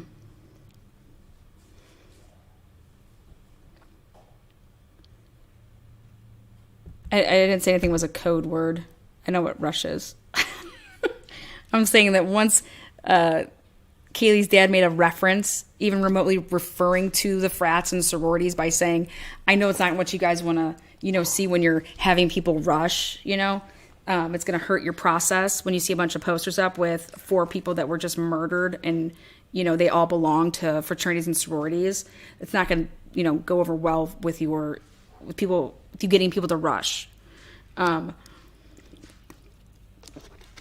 When he made that reference, okay, he's upset with the Greek life. It's clear as day in the body language and his words. And I've been paying very close attention to what the parents have been saying. It's very different from the Kylie Rodney case where her mom was like, please stop, don't, I don't want anybody to talk about this anymore, Like, it's actually the opposite.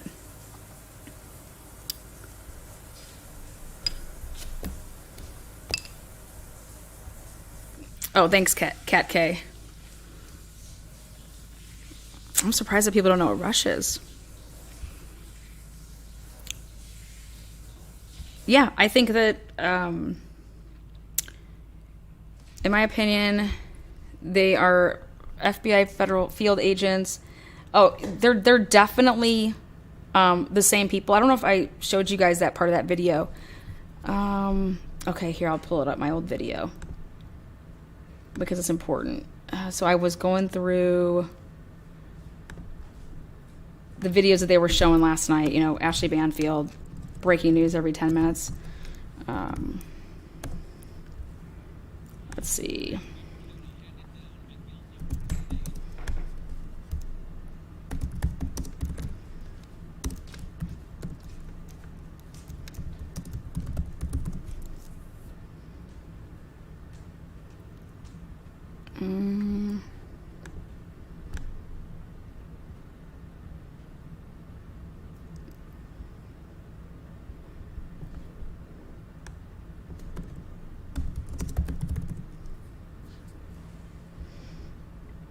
Okay, here we go. Boom. I'm going to share this because I'm going to show you guys that the same silver SUV, the Tahoe, is present here, and it's present in, there you go. Hour ago, we were here. Other had in Idaho. Them a couple okay, right of there, times you can see it. Took place. We did not see them leaving with any materials. I asked them. Right there, you could see that silver Tahoe-looking SUV. It's a dark silver. There is a guy that's right there. He's about to get in it. Okay.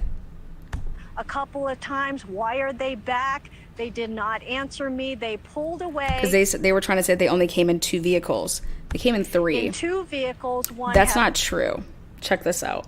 They really need to get their shit together. I don't know what they're paying attention to when they do this, but it's clear as day. Here's the one.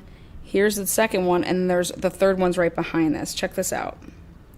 I watched this and I was just like, how do you people just blow this bad? I mean, God love them, but there's not 2, there's 3. An hour ago, we were here, and about 5 plainclothes investigators, we don't know if they're local, state, federal, they were inside, and we saw a lot of activity inside the home, and the home was lit up. So we were able to peek in some of the windows, but we saw those men inside the home in the 2 particular rooms where the murders took place. We did not see them leaving with any materials. I asked them a couple of times, why are they back? They did not answer me. They pulled away in 2 vehicles. One had a Washington state plate. The other had an Idaho plate. But that is all we can tell you. But we did see a lot of activity. This house was lit up for nearly an hour. They were in. Right here. 1. Here they go. Watch all 3 vehicles leave. Inside. 1. We don't know why. 2. Nothing seemed to be removed, but as you know, And the Ashley, third yesterday, one is a lot of the kids' the belongings SUV. were removed by Moscow police Now. to be returned to their families. So I'm just watching these guys as they're walking by you. Were you asking them questions, and were they effectively just ignoring you? Did they say hello? Now check this out. Now you're going to be like, Lana, are you sure? Oh, I'm sure.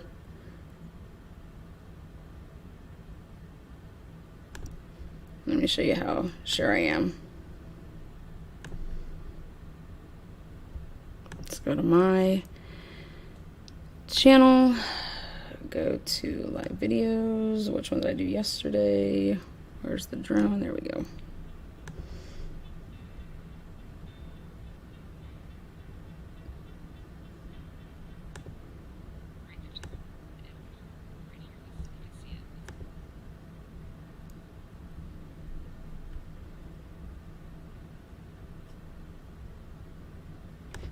Okay.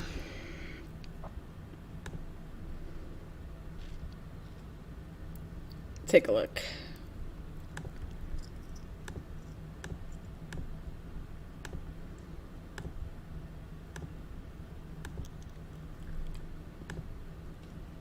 Okay, right here. This is your silver dark SUV right behind the cop car.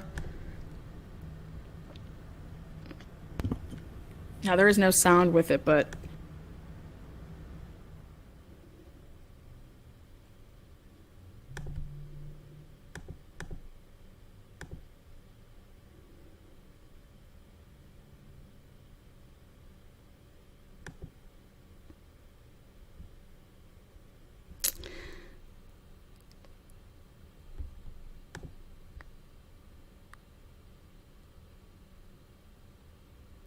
and that's from one of the other days. Now, now, do you think there is a chance that that they're just following people around? But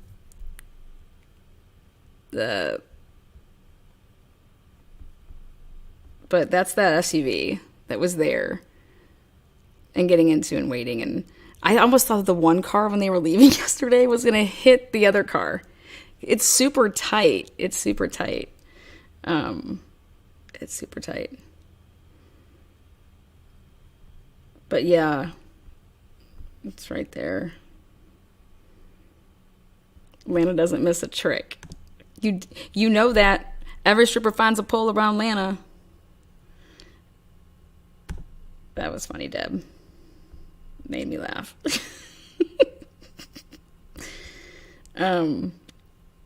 I just was like, what is she talking about? 2 vehicle. Man, unless this is like, Secret Service, it's ridiculous. Brian, I don't want to count them correctly. What else was interesting? Let's go back to, actually, I want to show one more time the footage from yesterday. Because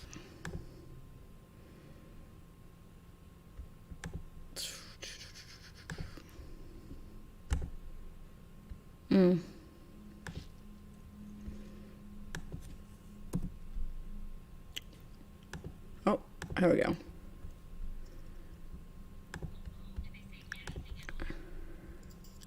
You gotta love Ashley Banfield. She just cracks me up, man. I'm just like, woman. Her questions are just wild. She's like, do you want to talk shit about the cops today? Okay, I can have you on my channel.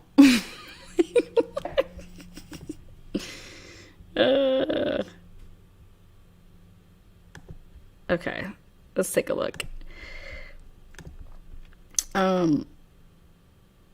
We were here, and about 5 plainclothes investigators, we don't know if they're local, state, federal, they were inside, and we saw a lot of activity inside the home, and the home was lit up. So we were able to peek in some of the windows, but we saw those men inside the home in the 2 particular rooms where...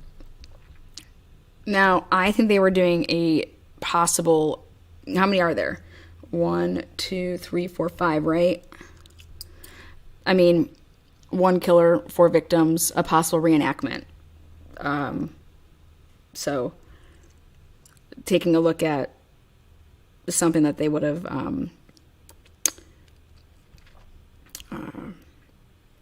needed to be at the scene for. I mean, pictures weren't going to do. It was something about,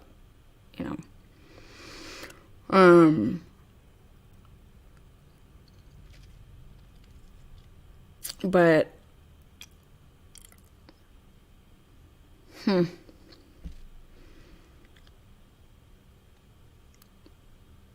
think this is a good sign. I think that I agree with BL. I think they're possibly bringing a couple new bodies on, but also whatever they needed to do, they needed to be at that home. So the murders took place, we did not see them leaving with any materials. I wonder what's in those garbage cans. Whose garbage cans are those? But the best part of this video is this guy trying to get into the car. Couple of times. Check this out. Why are they back? They did not answer me. They pulled away in 2 vehicles. One had a wash. I'm sorry. Look at this. Why are they back? They did not answer me. They pulled away in 2 vehicles. One had a Washington state plate. The other had an Idaho plate. But that is all we can tell you. But we did. Yeah, whose garbage cans are those? See a lot of activity. This house was lit up for nearly an hour. Okay, do you see how they're blurring out that back license plate as well? Well, they know that there's 3 cars. They knew that there was 3 cars after they probably showed it, but they had to just go with her, 2-car assessment because it was already talked about. Because they obviously blurred it out after the fact, but or they were inside. We don't know why. Nothing seemed to. Talk about just like not paying attention to your surroundings, and you're right there. And you wonder why people, as far as eyewitnesses, are not like, homegirl was right there. How many cars did they go? Oh my God, I was there. There was only 2 cars. Are you sure? Yes, I was there. Hello, I went live. There was only 2 cars. 5 people, 2 cars. And you wonder when, you wonder why eyewitness, it's just like, No, there wasn't. There was 3 cars, though. But I was there. You weren't there. Well, your video camera was, though. But it's just... I give her credit, though.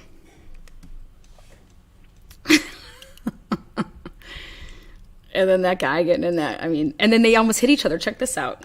They, like, literally almost ram each other. To be removed. But as you know, Ashley, yesterday, a lot of the kids' belongings were removed by Moscow police to be returned to their families. Oh, so what do you think? I believe that the parents probably agreed, like, hey, let the surviving roommates keep everything that would have been like a joint thing, like the TV in the living room. And because when I was in college, what we did is, you know, hey, you get a couch, you get a recliner, like you bring, you know, everybody brings like one thing. You don't just like chip in and go and buy something. Everybody bought something.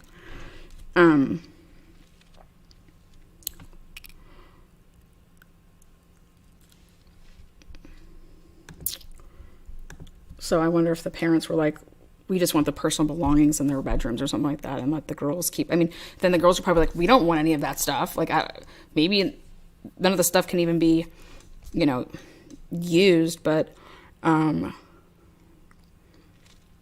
end by saying I believe that the intruder, well,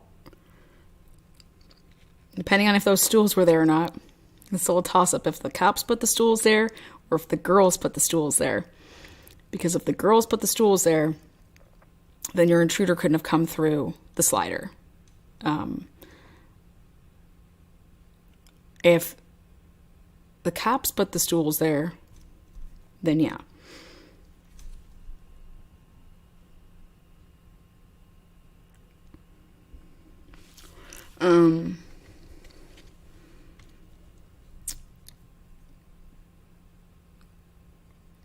But yeah, I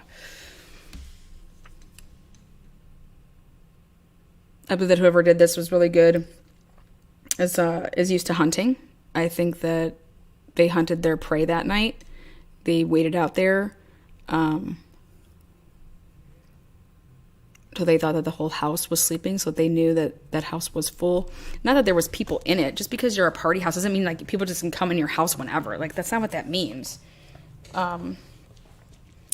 Just because someone says, yeah, people came and went all the time, that doesn't mean that they just came and went whenever they wanted, though. It means, like, we were okay with having people over our house. So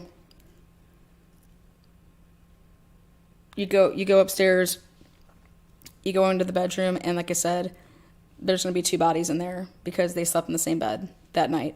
Was that something that they did? I believe...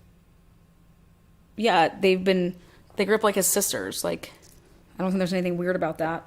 They're bullshitting, talking, you know, laughing, giggling, being stupid, probably doing stupid snaps, whatever. And when, you know, the person came in, I think that somebody screamed, which would be the person that kind of woke up while the intruder was stabbing somebody else, and woke up, and there was that, you know, that scream. And that's what then, you know, Ethan would have heard. Or looking at the layout of the house, if you got up to go to the bathroom, the bedrooms are not connected to the bathroom. So you have to leave your bedroom to go to the bathroom and then come back. And then that screaming, though, alerted Ethan to the point that he got out of the bedroom, opened the door, and as he was opening the door to then, you know, begin to step out, he's, you know, someone's then coming down. And it would be like a transaction like this. What the hell is going, like, you know, you're like, what the hell's going on? Because you're still not even thinking, you could be thinking that someone's just messing with them. You're not, depending on what the person's wearing and if they're in a covering and, you know, but, you know, what the hell's going on? And when that person was coming on the stairs, basically then charged at him and then was like, you know, knifing him in the gut with, you know, and like driving him back into the bedroom area where then he was like, you know, on that floor there. And that's when Xana would have woken up. And the reason I'm going in this order is because based on Xana's dad's saying that she had bruises all over her. Well, I believe that when that would be happening, Xana's going to try to do something to like stop the person that's, you know, so if you jumped on somebody or if you tried to get somebody off of somebody and then that person then flung you up against the wall. And then that's where that, you know, struggle to pin down and bruising would have happened. But based on Xana's dad's saying that she had bruises all over her, that's what, you know, would lead me to believe that, you know, Xana was a gymnast. Flexible, quick, strong core. You know, or when this would have happened, I mean, I don't know if Xana's gonna be scared in a corner. I just don't see that. I think that she's gonna try to help, like, by jumping on this person, trying to get him off of Ethan, and then, you know, ultimately someone has a knife and you don't, but also they're male and they're much stronger. But I think that when Ethan would have come out of the room and had been standing there and trying to even make his way to go upstairs, even if he tried to do that, or if he just, you know, he'd just open up a door and you're like, did I hear what I just heard? Like, did I really hear a scream? So you're like, paused for a second. Or even if you say, hey, Kaylee, Maddie, you know, like if you're like, are you guys all right? Like something like that. But when somebody would come down the stairs to be like, you know, getting out of there and you're going to basically like run into each other, it's, you know, but you're going to be driving somebody if you have, you know, you're using a knife. So when you're coming down the stairs and you're charging at somebody, you're going to be pushing them back to where they came from. And I think that he was just, if he was in fact in the middle of that doorway, I think that it was, you know, pushing back towards being in that room because that's what you would do. But you would do it in a way that, you know, Ethan's totally not understanding what the heck is going down. This guy's running down the stairs and the killer had no, I mean, especially if he didn't have a face covering.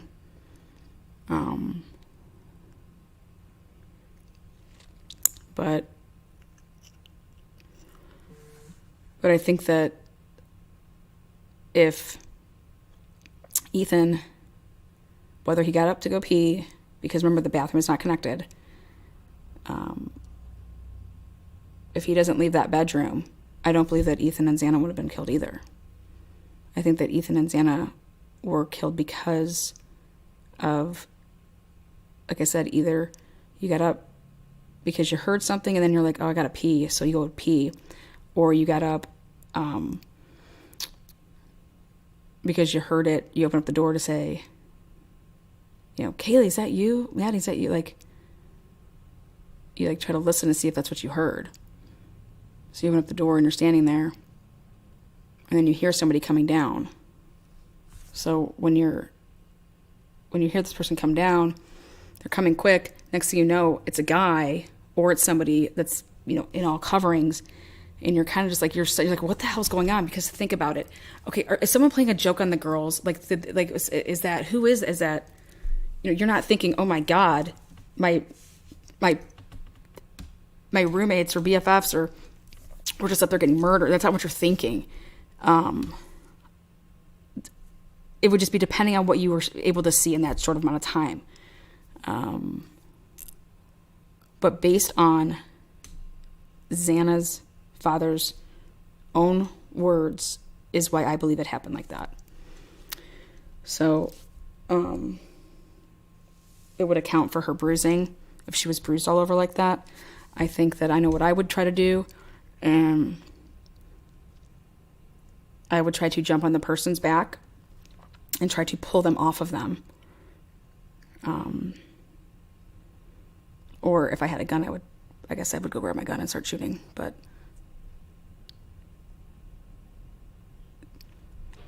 I think your natural reaction would be like to, you know, what the hell's going on? And then you would hear, like, because Ethan's going to be with it. So he's going to be like, that's where I think I struggle with the roommate part, not hearing. Because, you know, unless, remember, everybody was pretty much stabbed the same way except, you know, one person. Which more or less Kaylee's dad has said that that's been Kaylee. Her damage is different. And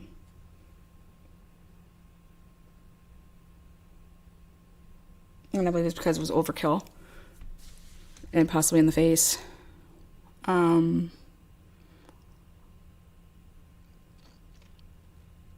It's unreal. But I do believe that, just like how the two bottom roommates are still surviving to this day, I believe that Ethan and Xana would still be surviving to this day if they would have never opened up that door. That's what I believe. And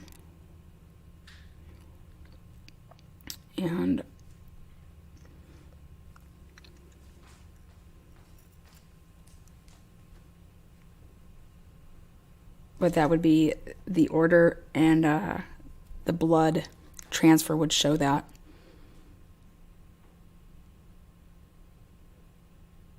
The blood transfer should show the order of how everybody,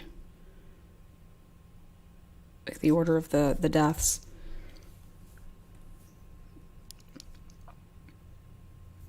Very, very sad. But I think where I would struggle that you didn't hear anything is that, you know, Ethan even saying something, like, you know, oh my God, you know, call the police or something, like, to Xana, hey, you know, he starts getting stabbed, can you talk? Can you say anything? I mean, I get that you're in shock. If it's a really sharp knife, guys, you're able to get stabbed, according to my research. If you have a really sharp knife, if you get stabbed, it's you could go like 4 or 5 stabs until you're not feeling it yet. Your adrenaline, you're not feeling it yet. You're not in that excruciating pain where you're. But yeah, it's I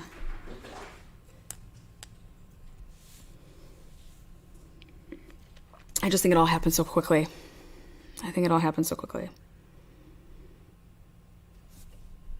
Exactly. You can't. And I think that this person went for organs when it came down the stairs and met Ethan. It was like, you know, boom, boom. It was to be boom, boom, boom. It was just unreal.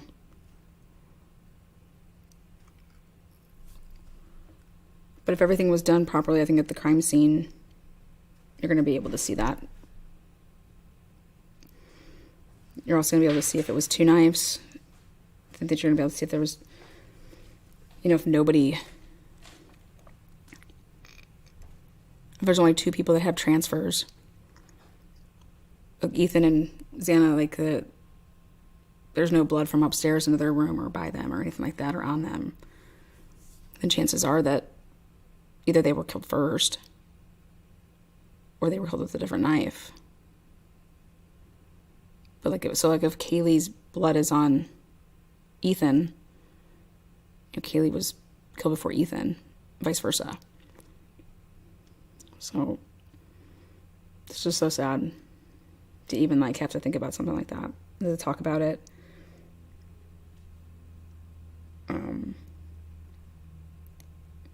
I think when they looked at the house, it's you have a lot of people that would have been there that day before the football game, you know, hanging out, and or possibly throughout that week, because let's face it, when we're in college, we're not cleaning up the way that we should. So there's going to be a bunch of stuff that you don't know, like, well, was this a struggle, or was this stuff just like left like this?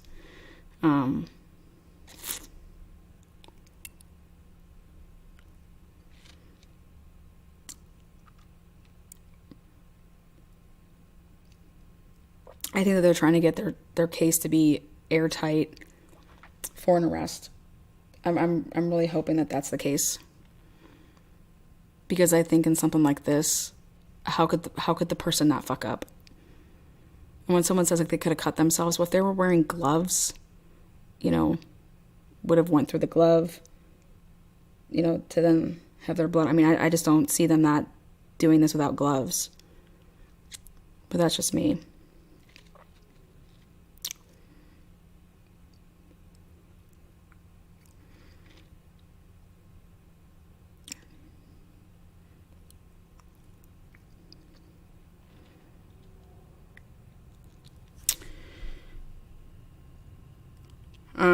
If you listen to Ethan's mom's and dad's first ever, they come right out and they do an interview right away because they wanted to put to rest some of these rumors.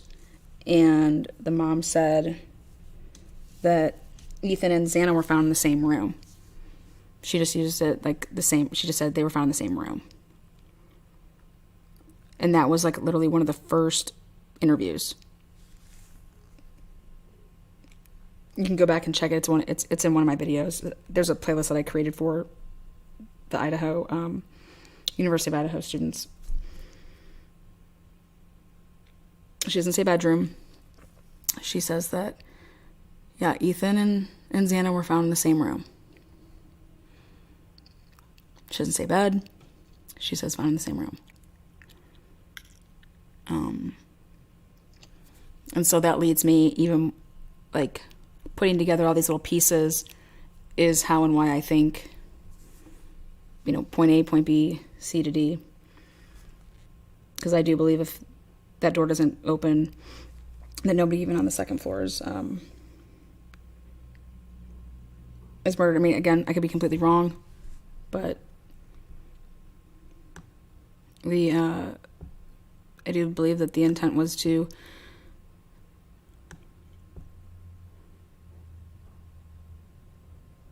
kill Kaylee, and then two girls were in the same bed.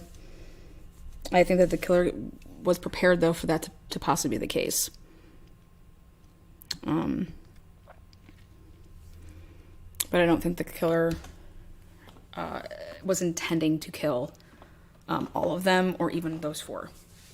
I think that happened due to the situation. So, again, that's, you know, with what they've given us right now, that's what I think. If they give us something else that, you know, leads down a different road, well, it should, because you're supposed to follow the evidence. Also, I think that they're keeping the hush-hush between 9 and 1:45 of where Ethan and Xana were because they were underage, and talking about them being in bars and bar hopping and using fake IDs, as well as stuff with the fraternity. So, but the university, these parents, these siblings, students, this is forever going to change that town, and it's really sad. And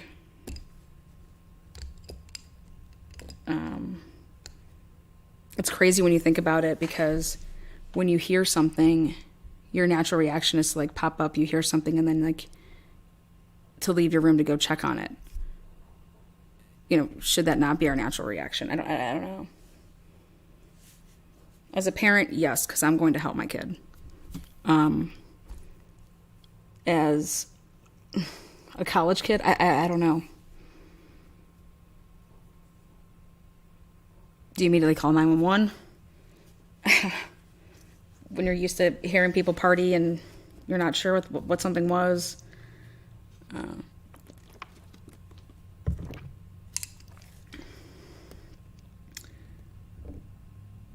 I'm just shocked that a 911 wasn't fired off, you know. Because I sleep right by my phone. I would have, like, grabbed my phone, pressed 911, pressed send, and then jumped on the dude, I guess. Something like that. Again, that's if it went down the way that I just said, that you had, like, that time. If you're sleeping and someone just decides to stand over you and just start stabbing, I mean, what do you, you don't have prayer.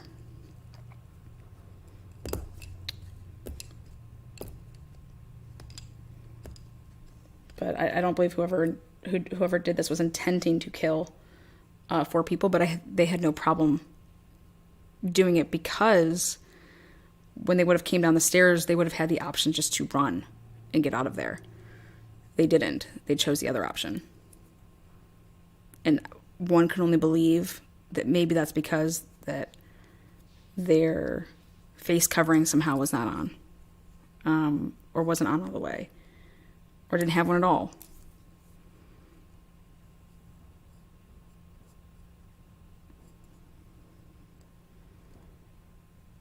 But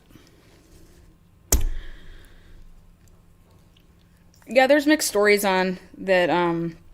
Kaylee had moved out completely. I heard there was still some stuff of hers in that house. I don't believe there was a bed, though. But I don't know how many people would have known that.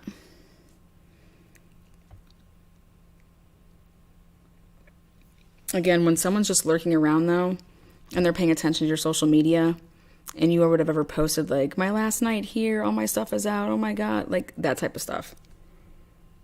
I think there was a chance that somebody saw that Kaylee was in town and saw it as like an opportunity to engage with her and hang out, and then, or even like if it was Maddie, I mean, I just don't think it was Maddie, but either way, that this person took advantage of knowing that they were in town, running into them, and then the ultimate, like, you know,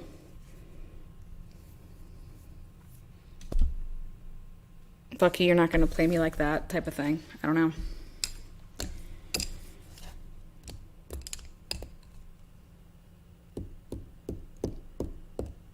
What is up, Floydie? Good to see you. Good to see you. All right, guys. I'm going to wrap this up. You guys, as always, are awesome. Yeah. Yep. He didn't have to go up the stairs.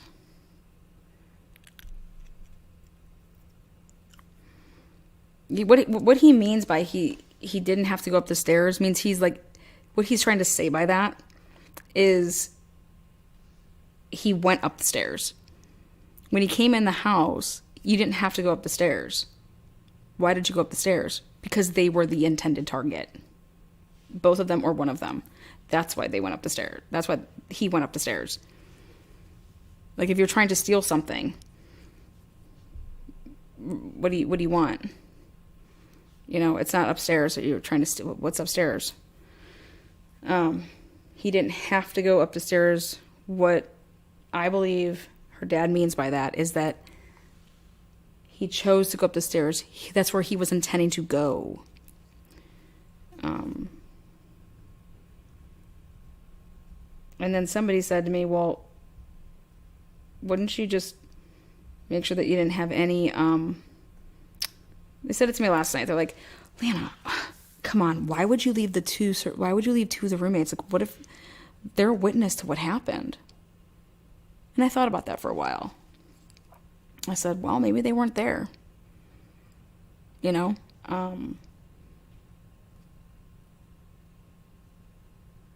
But then I also said, well, if they're in their bedroom, it's locked, he didn't run into them, what are they going to see? Also, remember the cars that were out there? I'm telling you, if he stalked the place, he knows what everybody drives. But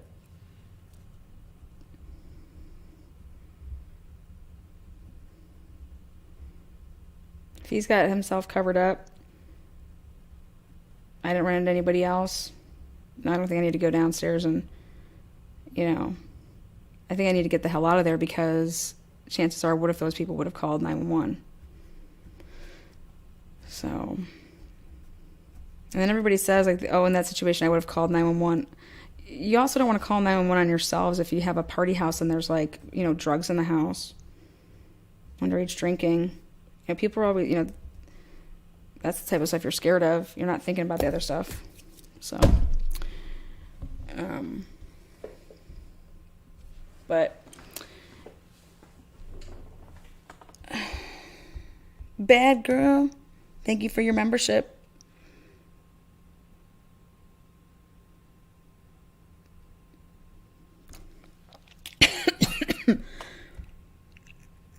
Anthony says, does anybody think that's weird? I don't necessarily think that's something coming out so much later. If he went to the police, if somebody goes to the police right from the jump, but then they notice that like nothing's happening from it, or like they're not listening to me, then you go to the media. You know, no, I don't think there's anything strange with that, so long as that it was reported and the date of it being reported and all that stuff was set up then. If you're just coming forward now, do I think it's crap? Absolutely. But if you came forward earlier and you're like, dude, what do you, like, hello, I've been down here a couple different times. I told you, you guys refuse to talk to me. I'm trying to give you something, you know. So I think it just depends on when the initial report was made on that type of stuff.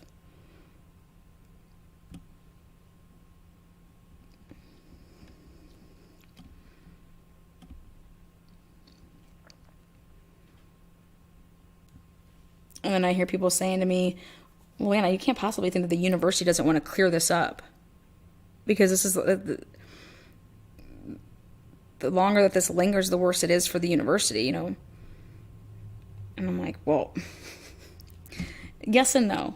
If it's about to take down your whole damn Greek life, I'm telling you, Greek life at that campus is everything. Like, look it up. Look into the university. Everybody's in a fraternity or sorority. And if it means that... So I don't know.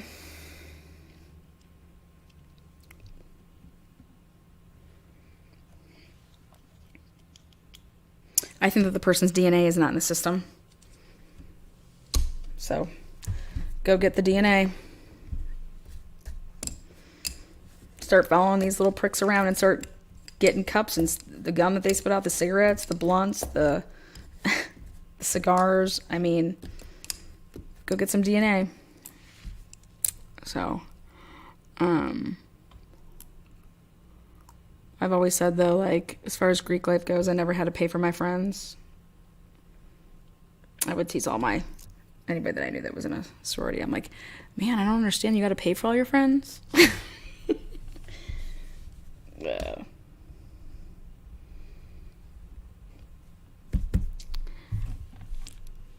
Oh, Barbara, thank you.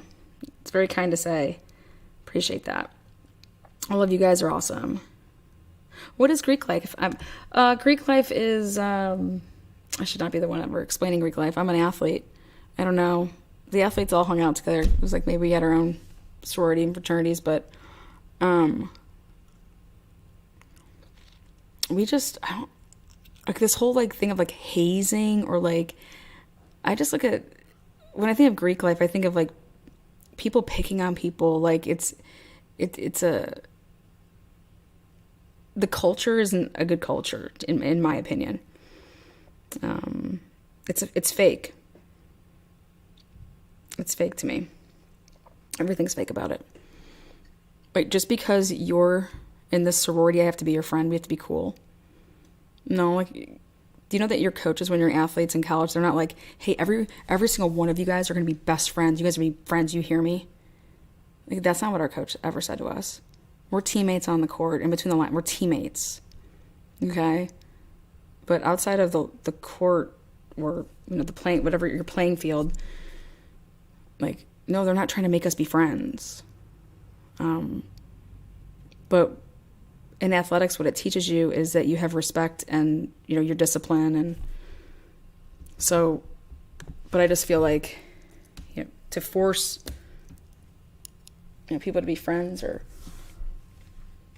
have this social life that we have to do everything together. Like, it's like you're dating. I'm good on all that. So, yeah, and it's very, very secretive, and that's what they teach. So, again,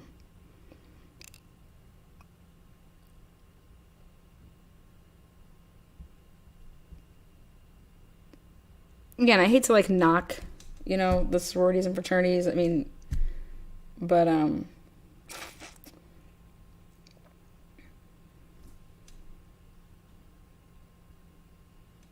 when you have idiots, what's this thing doing? When you have idiots running anything, whoever your leadership is, so if you have idiots running a fraternity, whatever fraternity it is, it's going to be a shit show, you know? So who's ever in your leadership roles are, you know, going to determine what type of atmosphere and culture you have, what type of people that you're, when it's rush season, and who you accept and why you accept them. I mean, and they can say they have all these standards or whatever, but it's about money. You're not going to turn down people. You're trying to make money. Where does all that money go?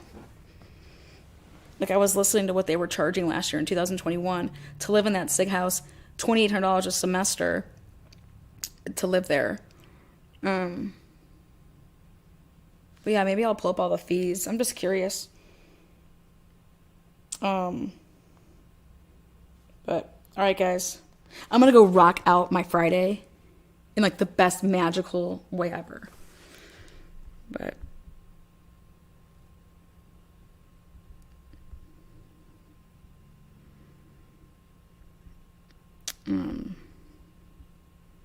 no, not for the whole house, for just your portion of like, and it's 6-man rooms.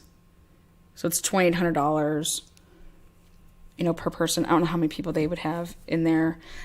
Rewind this video. I'm actually going to be dropping the video as well to like just the beginning portion. But it's a nice little three-minute blurb. So,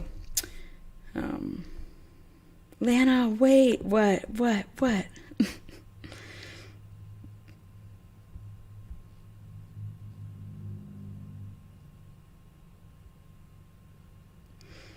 Thank you, Lynn. Appreciate it. Lynn, SoCal. Are you from Southern Cal? Hopefully. BL, I'm so glad that you are here. I've missed you. You better have a great reason for not being around. But thank you for re-upping your membership. That was very kind of you. Yeah, on your way out, hit that thumbs up. Help a chick out. Or thumbs down it. If it wasn't your cup of tea, hit the thumbs down button. And share the video. Put it in, if you guys are in those Facebook groups. I refuse to be in another Facebook group the rest of my life. Be careful. Be careful with who knows your name and your identity and stuff like that. Protect yourselves out there, guys.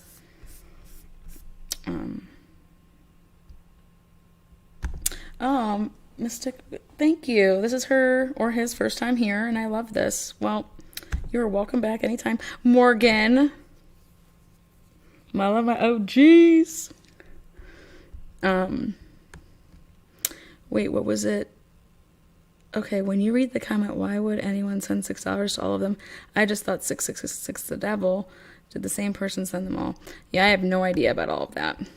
You know what? I'm actually trying to get confirmation on where exactly Ethan lived. So normally you can't live in the frats or the sororities your first year, so I don't think he was living there.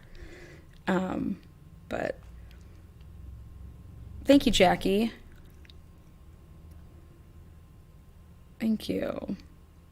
Yeah, definitely rewatch the beginning, and definitely watch the first, like, it's a 10-minute pre-record. I'm actually going to drop it separately so it can, be out there. So live feeds are different, when you're looking at Chad and trying to answer some questions and highlight that, and people think that you jump around a lot, but if you're actually, when you watch it live, it makes sense, but then when you watch it live on replay,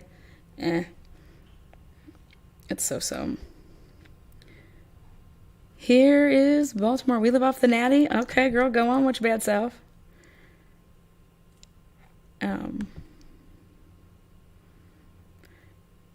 If we had boots on the ground from Lana Crew, the case would be solved. That's very kind. Midge! I know what you did last summer made my top 10 all-time favorite scary movies this year. I did a top 10.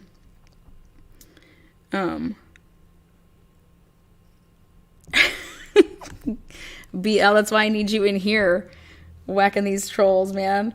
I might have to mod you over here. Just kidding. You got bigger fish to fry. Lana, the what? Rumored to have been sold 2 to 3 weeks ago and now sitting in an auction parking lot. Any info on that? No, I have no info on that because I've been with all of you guys. See, my thing in life is not, I don't need to be the first one to break something, because look at when you see all this, the people that break the news first, they're wrong half the damn time. Probably even more than half the damn time. What I like to do is, give me the information, give me what you think you have, and then I want to look at it and I want to dissect it, and then I'll tell you what's up. Thank you so much, Gail. First timer, awesome show. Thank you. Well, thank you. I do appreciate that. I do put a lot of time into it. I take pride in my work. But yeah, so my strengths are, give me a discovery, and I will destroy it to the point that I'll put it all together, and I believe that I can give your client their best defense, especially if they're innocent. If they're innocent, I will find it. If they're guilty, I mean, who wants to get off guilty people? That's not what I'm in the business for. So many people. Speaking of which, I'm going to have Davon Cox. He's who I'm helping in PA. He will be live with me straight from prison. He will be on the line with me, and we're going to be talking about his case from 2005. He's got some stuff in the woodwork. He is serving 26 to 56 years for literally, you'll hear these charges, but his co-defendants did probation a year, and then somebody did like 6. But Davon's he's from Aliquippa, Pennsylvania. Sheldon Jeter Jr., that's a family that I help out of Aliquippa as well. That's a more famous murder case that happened in 2020, and then the Rachel Del Tondo case where he was one of the main suspects. I came across, when I did Sheldon's complete revise of his discovery, was able to find a ton of stuff that can be used for new evidence, as well as ineffective counsel for him to, if he can't, we're going to find out here in the next couple weeks, if he is getting his appeal to have a evidentiary hearing for a couple of things that went on during his trial last summer. So I'm crossing my fingers and praying. He is innocent, and just the thought of these people that are innocent just sitting in prison, it makes it, and that they're there because of corruption, and I can prove it. So check out Sunset Secrets season 3, episode 3. I break out the main evidence that proves the timeline is completely set up. I was able to examine the pavement where all the vehicles were parked at the crime scene, and the orders that these witnesses said that they arrived. And it started raining during the middle of this crime scene. And at the beginning of it, it wasn't, when this murder took place.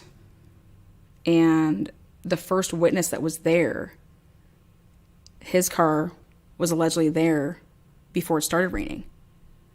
Okay, well, underneath his car, it's wet. It's wet. So it's impossible. Underneath the cop's car, it's dry. So that means the cop made it to that crime scene before the witness did. Under the cop car, it's dry. Under the main witness, it's wet. And I was able to find that. So check out, again, it's called Sunset Secrets. It's season 2. It's like you're watching like a documentary. So if you want to take a break from the Idaho 4,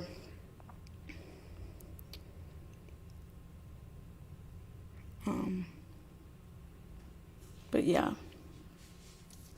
I'm just really passionate about helping people, and the right people, and the people that need it, that don't have all the money in the world. So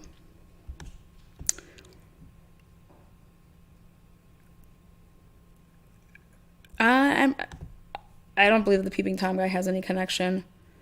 No offense, but you don't go and target killing and then you're peeping Tom. It just doesn't. That's not the profile is completely off. Where are we doing this dinner? Are we going over there? Are they doing it?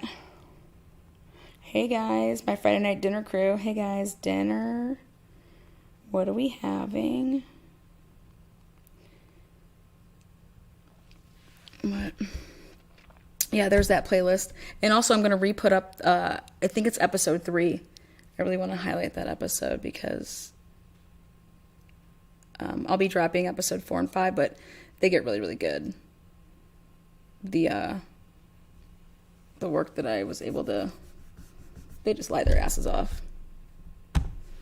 So I'm not stopping until he comes home. I'll be on that case until I die. I don't think it'll take that long though. But Beaver County, man, woo, they corrupt as fuck. So it may take a minute. Let's see. Joe said the FU mister from Maddie. Oh God. Yeah, once she definitely says FU. Joe's living in La La Land. Joe doesn't know any of these people. And for Joe to be commenting, yeah, do I know any of these people? No, but I'm at least following the evidence. Joe's over here saying he saw Kaylee's screen when I just showed that he wasn't even remotely looking at her phone when he was talking to Hoodie Homeboy, who he, thinks is such a great guy. What great guy doesn't talk to the girls? Like, don't you think that's odd? And then when you actually watch the video, you don't think that that's odd, Joe? But see, that's the difference between a guy's perspective and a girl's perspective.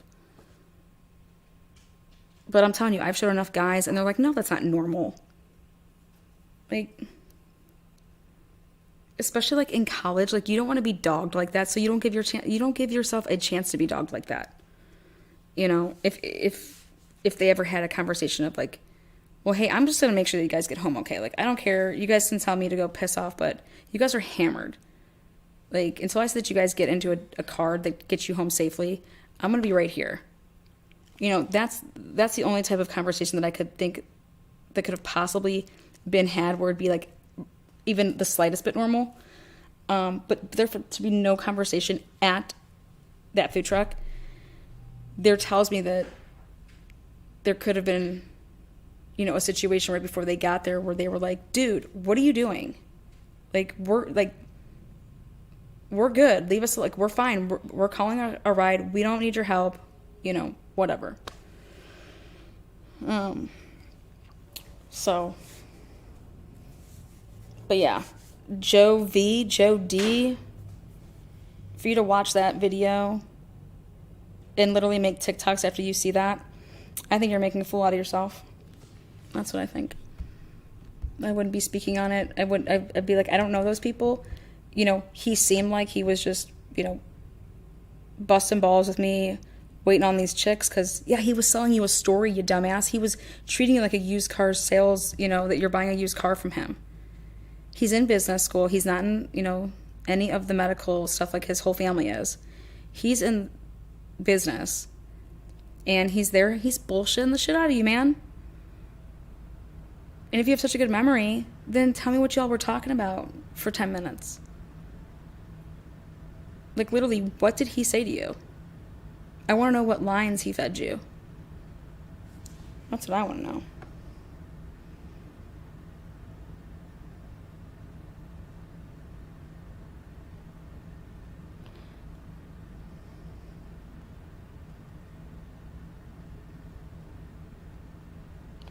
All right, guys.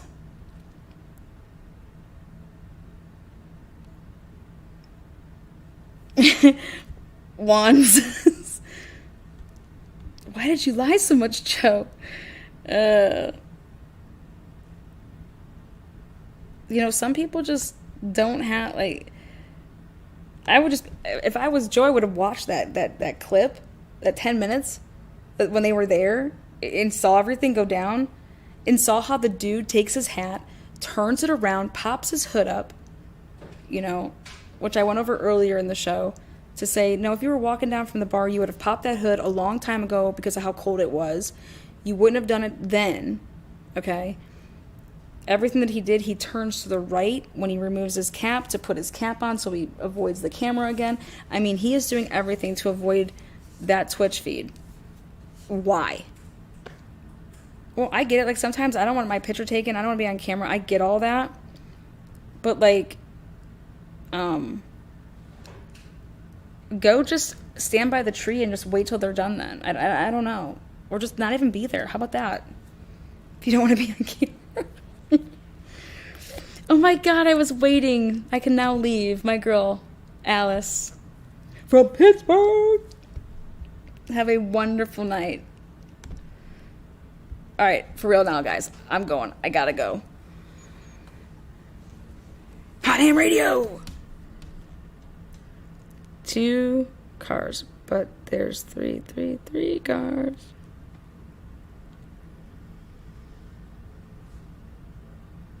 Again, guys, thank you so much. You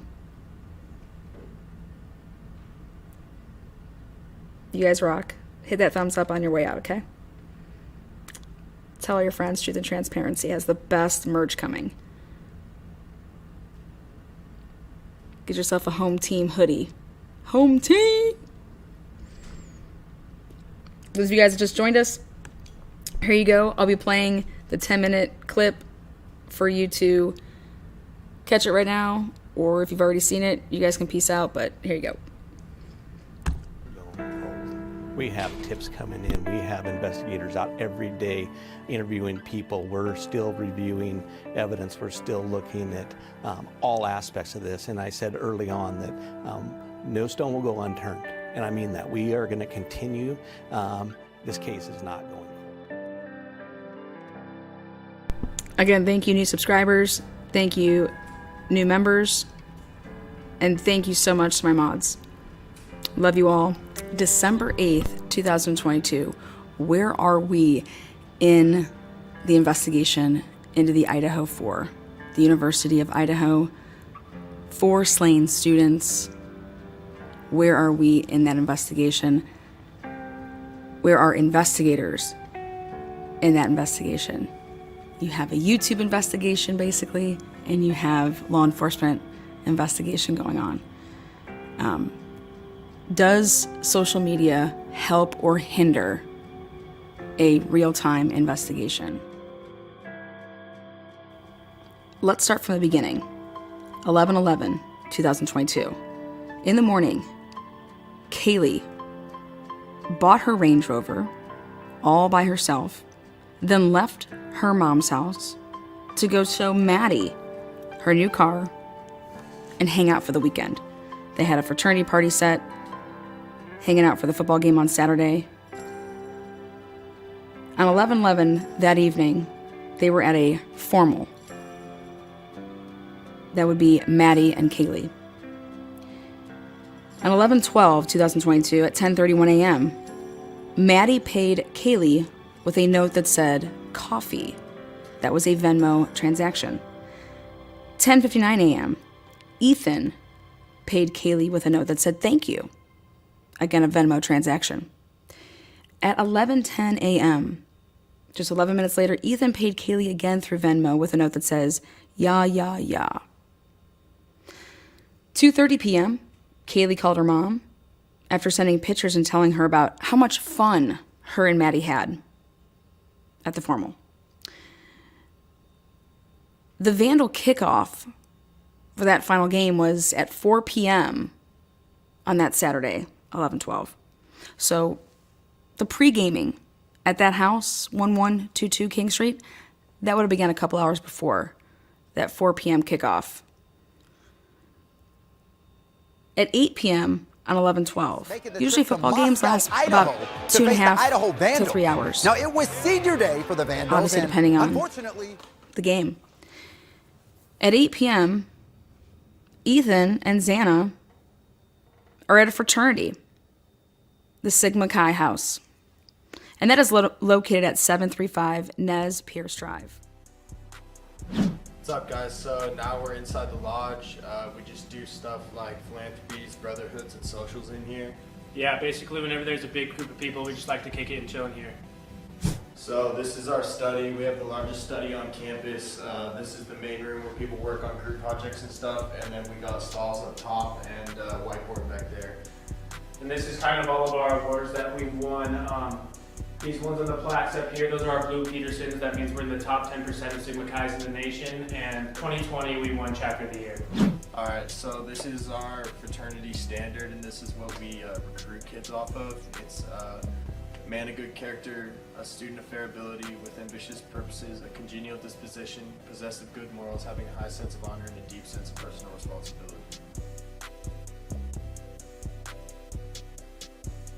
So this is a 6-man for incoming freshmen. It comes with a living room, kitchen. We have 2 rooms. They each fit 3 people in them. And then a bathroom with dual vanity. So this is a standard 6-man kitchen. It comes with full appliances. You got a working oven, working fridge. So we don't have our own house chef, but with that we do have the cheapest house bill on campus, which is going to be $2,800 a semester. So this is going to be a standard 6-man room. Everyone gets their own desk, their own area, own closet. You can kind of customize it and make it your own. So each room has its own loft with 3 beds. It can fit a full and even a queen.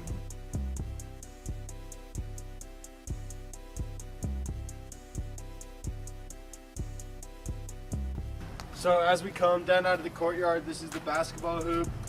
This is just like where the guys hang out. We like to stretch the minds and the legs, just get athletic. First shot. Right now it's empty around the court because we're working on putting bleachers in, so when you guys get up here, that'll be done. Hey guys, my name is Luke Kawana. I'm one of the Derby Days chairmen up here for our chapter. We raise money for the Huntsman Cancer Foundation down in Salt Lake City. The past 3 years in a row, we've raised over $20,000, and this past year we just set a new record at over $30K. So something we take a lot of pride in. Throughout the week, we do a bunch of different events, and the sororities make their own banners to support our cause. Sweet, well that just about wraps it up. Thanks for stopping by the house, guys. At 8:40 p.m., Ethan Venmos Jack K. This would be the first of everybody getting to know the name Jack K. It is said that Jack K drives people like an Uber driver. So it is speculation right now, but I believe that 840 thanks Venmo pay was Jack K giving him and Xana a ride somewhere. They were at the Sigma Chi house at 8, and then I believe that Jack gave them a ride. And that is what the 840 thanks Venmo is. Again, is that speculation? Yes. But does it make sense? Yes. Because then the 9 o'clock to 1:45 unaccounted time begins. They were accounted for at the Sigma Chi, 8 o'clock, and then that 9 to 1:45 is the unaccounted time. 7 p.m. to 10 p.m., Maddie and Kaylee unaccounted for time.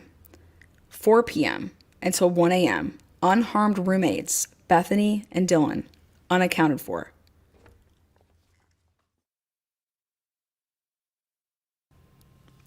Again, Truth and Transparency believes that Ethan paid Jack K with a Venmo payment to give them a ride somewhere, meaning Ethan and Xana. A ride somewhere by Jack K, that's what he does. Maddie, Kaylee, they head on over to the Corner Club. It is a local hangout. They have grad students, undergrads, townies. They hung out until about, allegedly, 1:15, and then headed to the grub truck.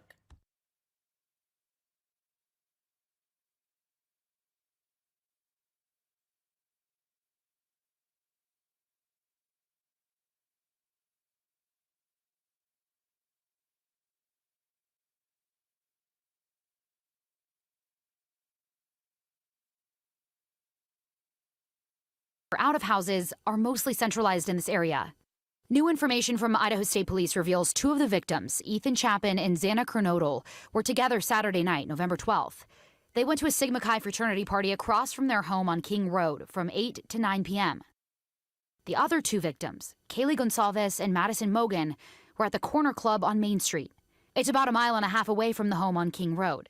Police say they were there from around 10 p.m. to 1:30 a.m. After leaving the bar, the girls went to the Grub Truck just down Main Street from the Corner Club. It's about a 6-minute walk.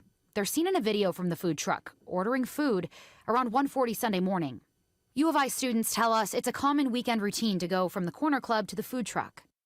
Idaho State Police says all 4 victims were back at the King Road house, a little more than a mile from the food truck, by 1:45 a.m. Sunday, November 13th. What unfolded after that is unclear. Take a look at the way the cars were parked at the 1122 King Road residence. You have from left to right a Xana, Kaylee, Maddie's, and Ethan's Jeep along the first row of cars. Then you have a vehicle that's behind Ethan's Jeep, and it's going to be one of the 2 surviving roommates.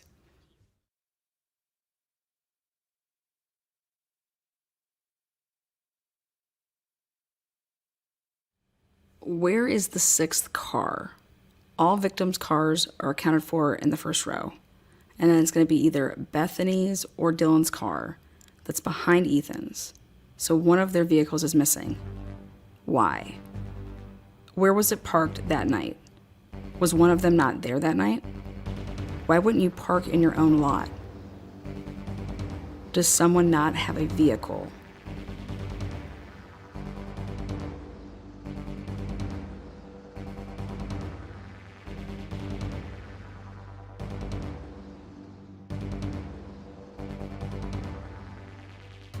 The timeline will continue on part 2.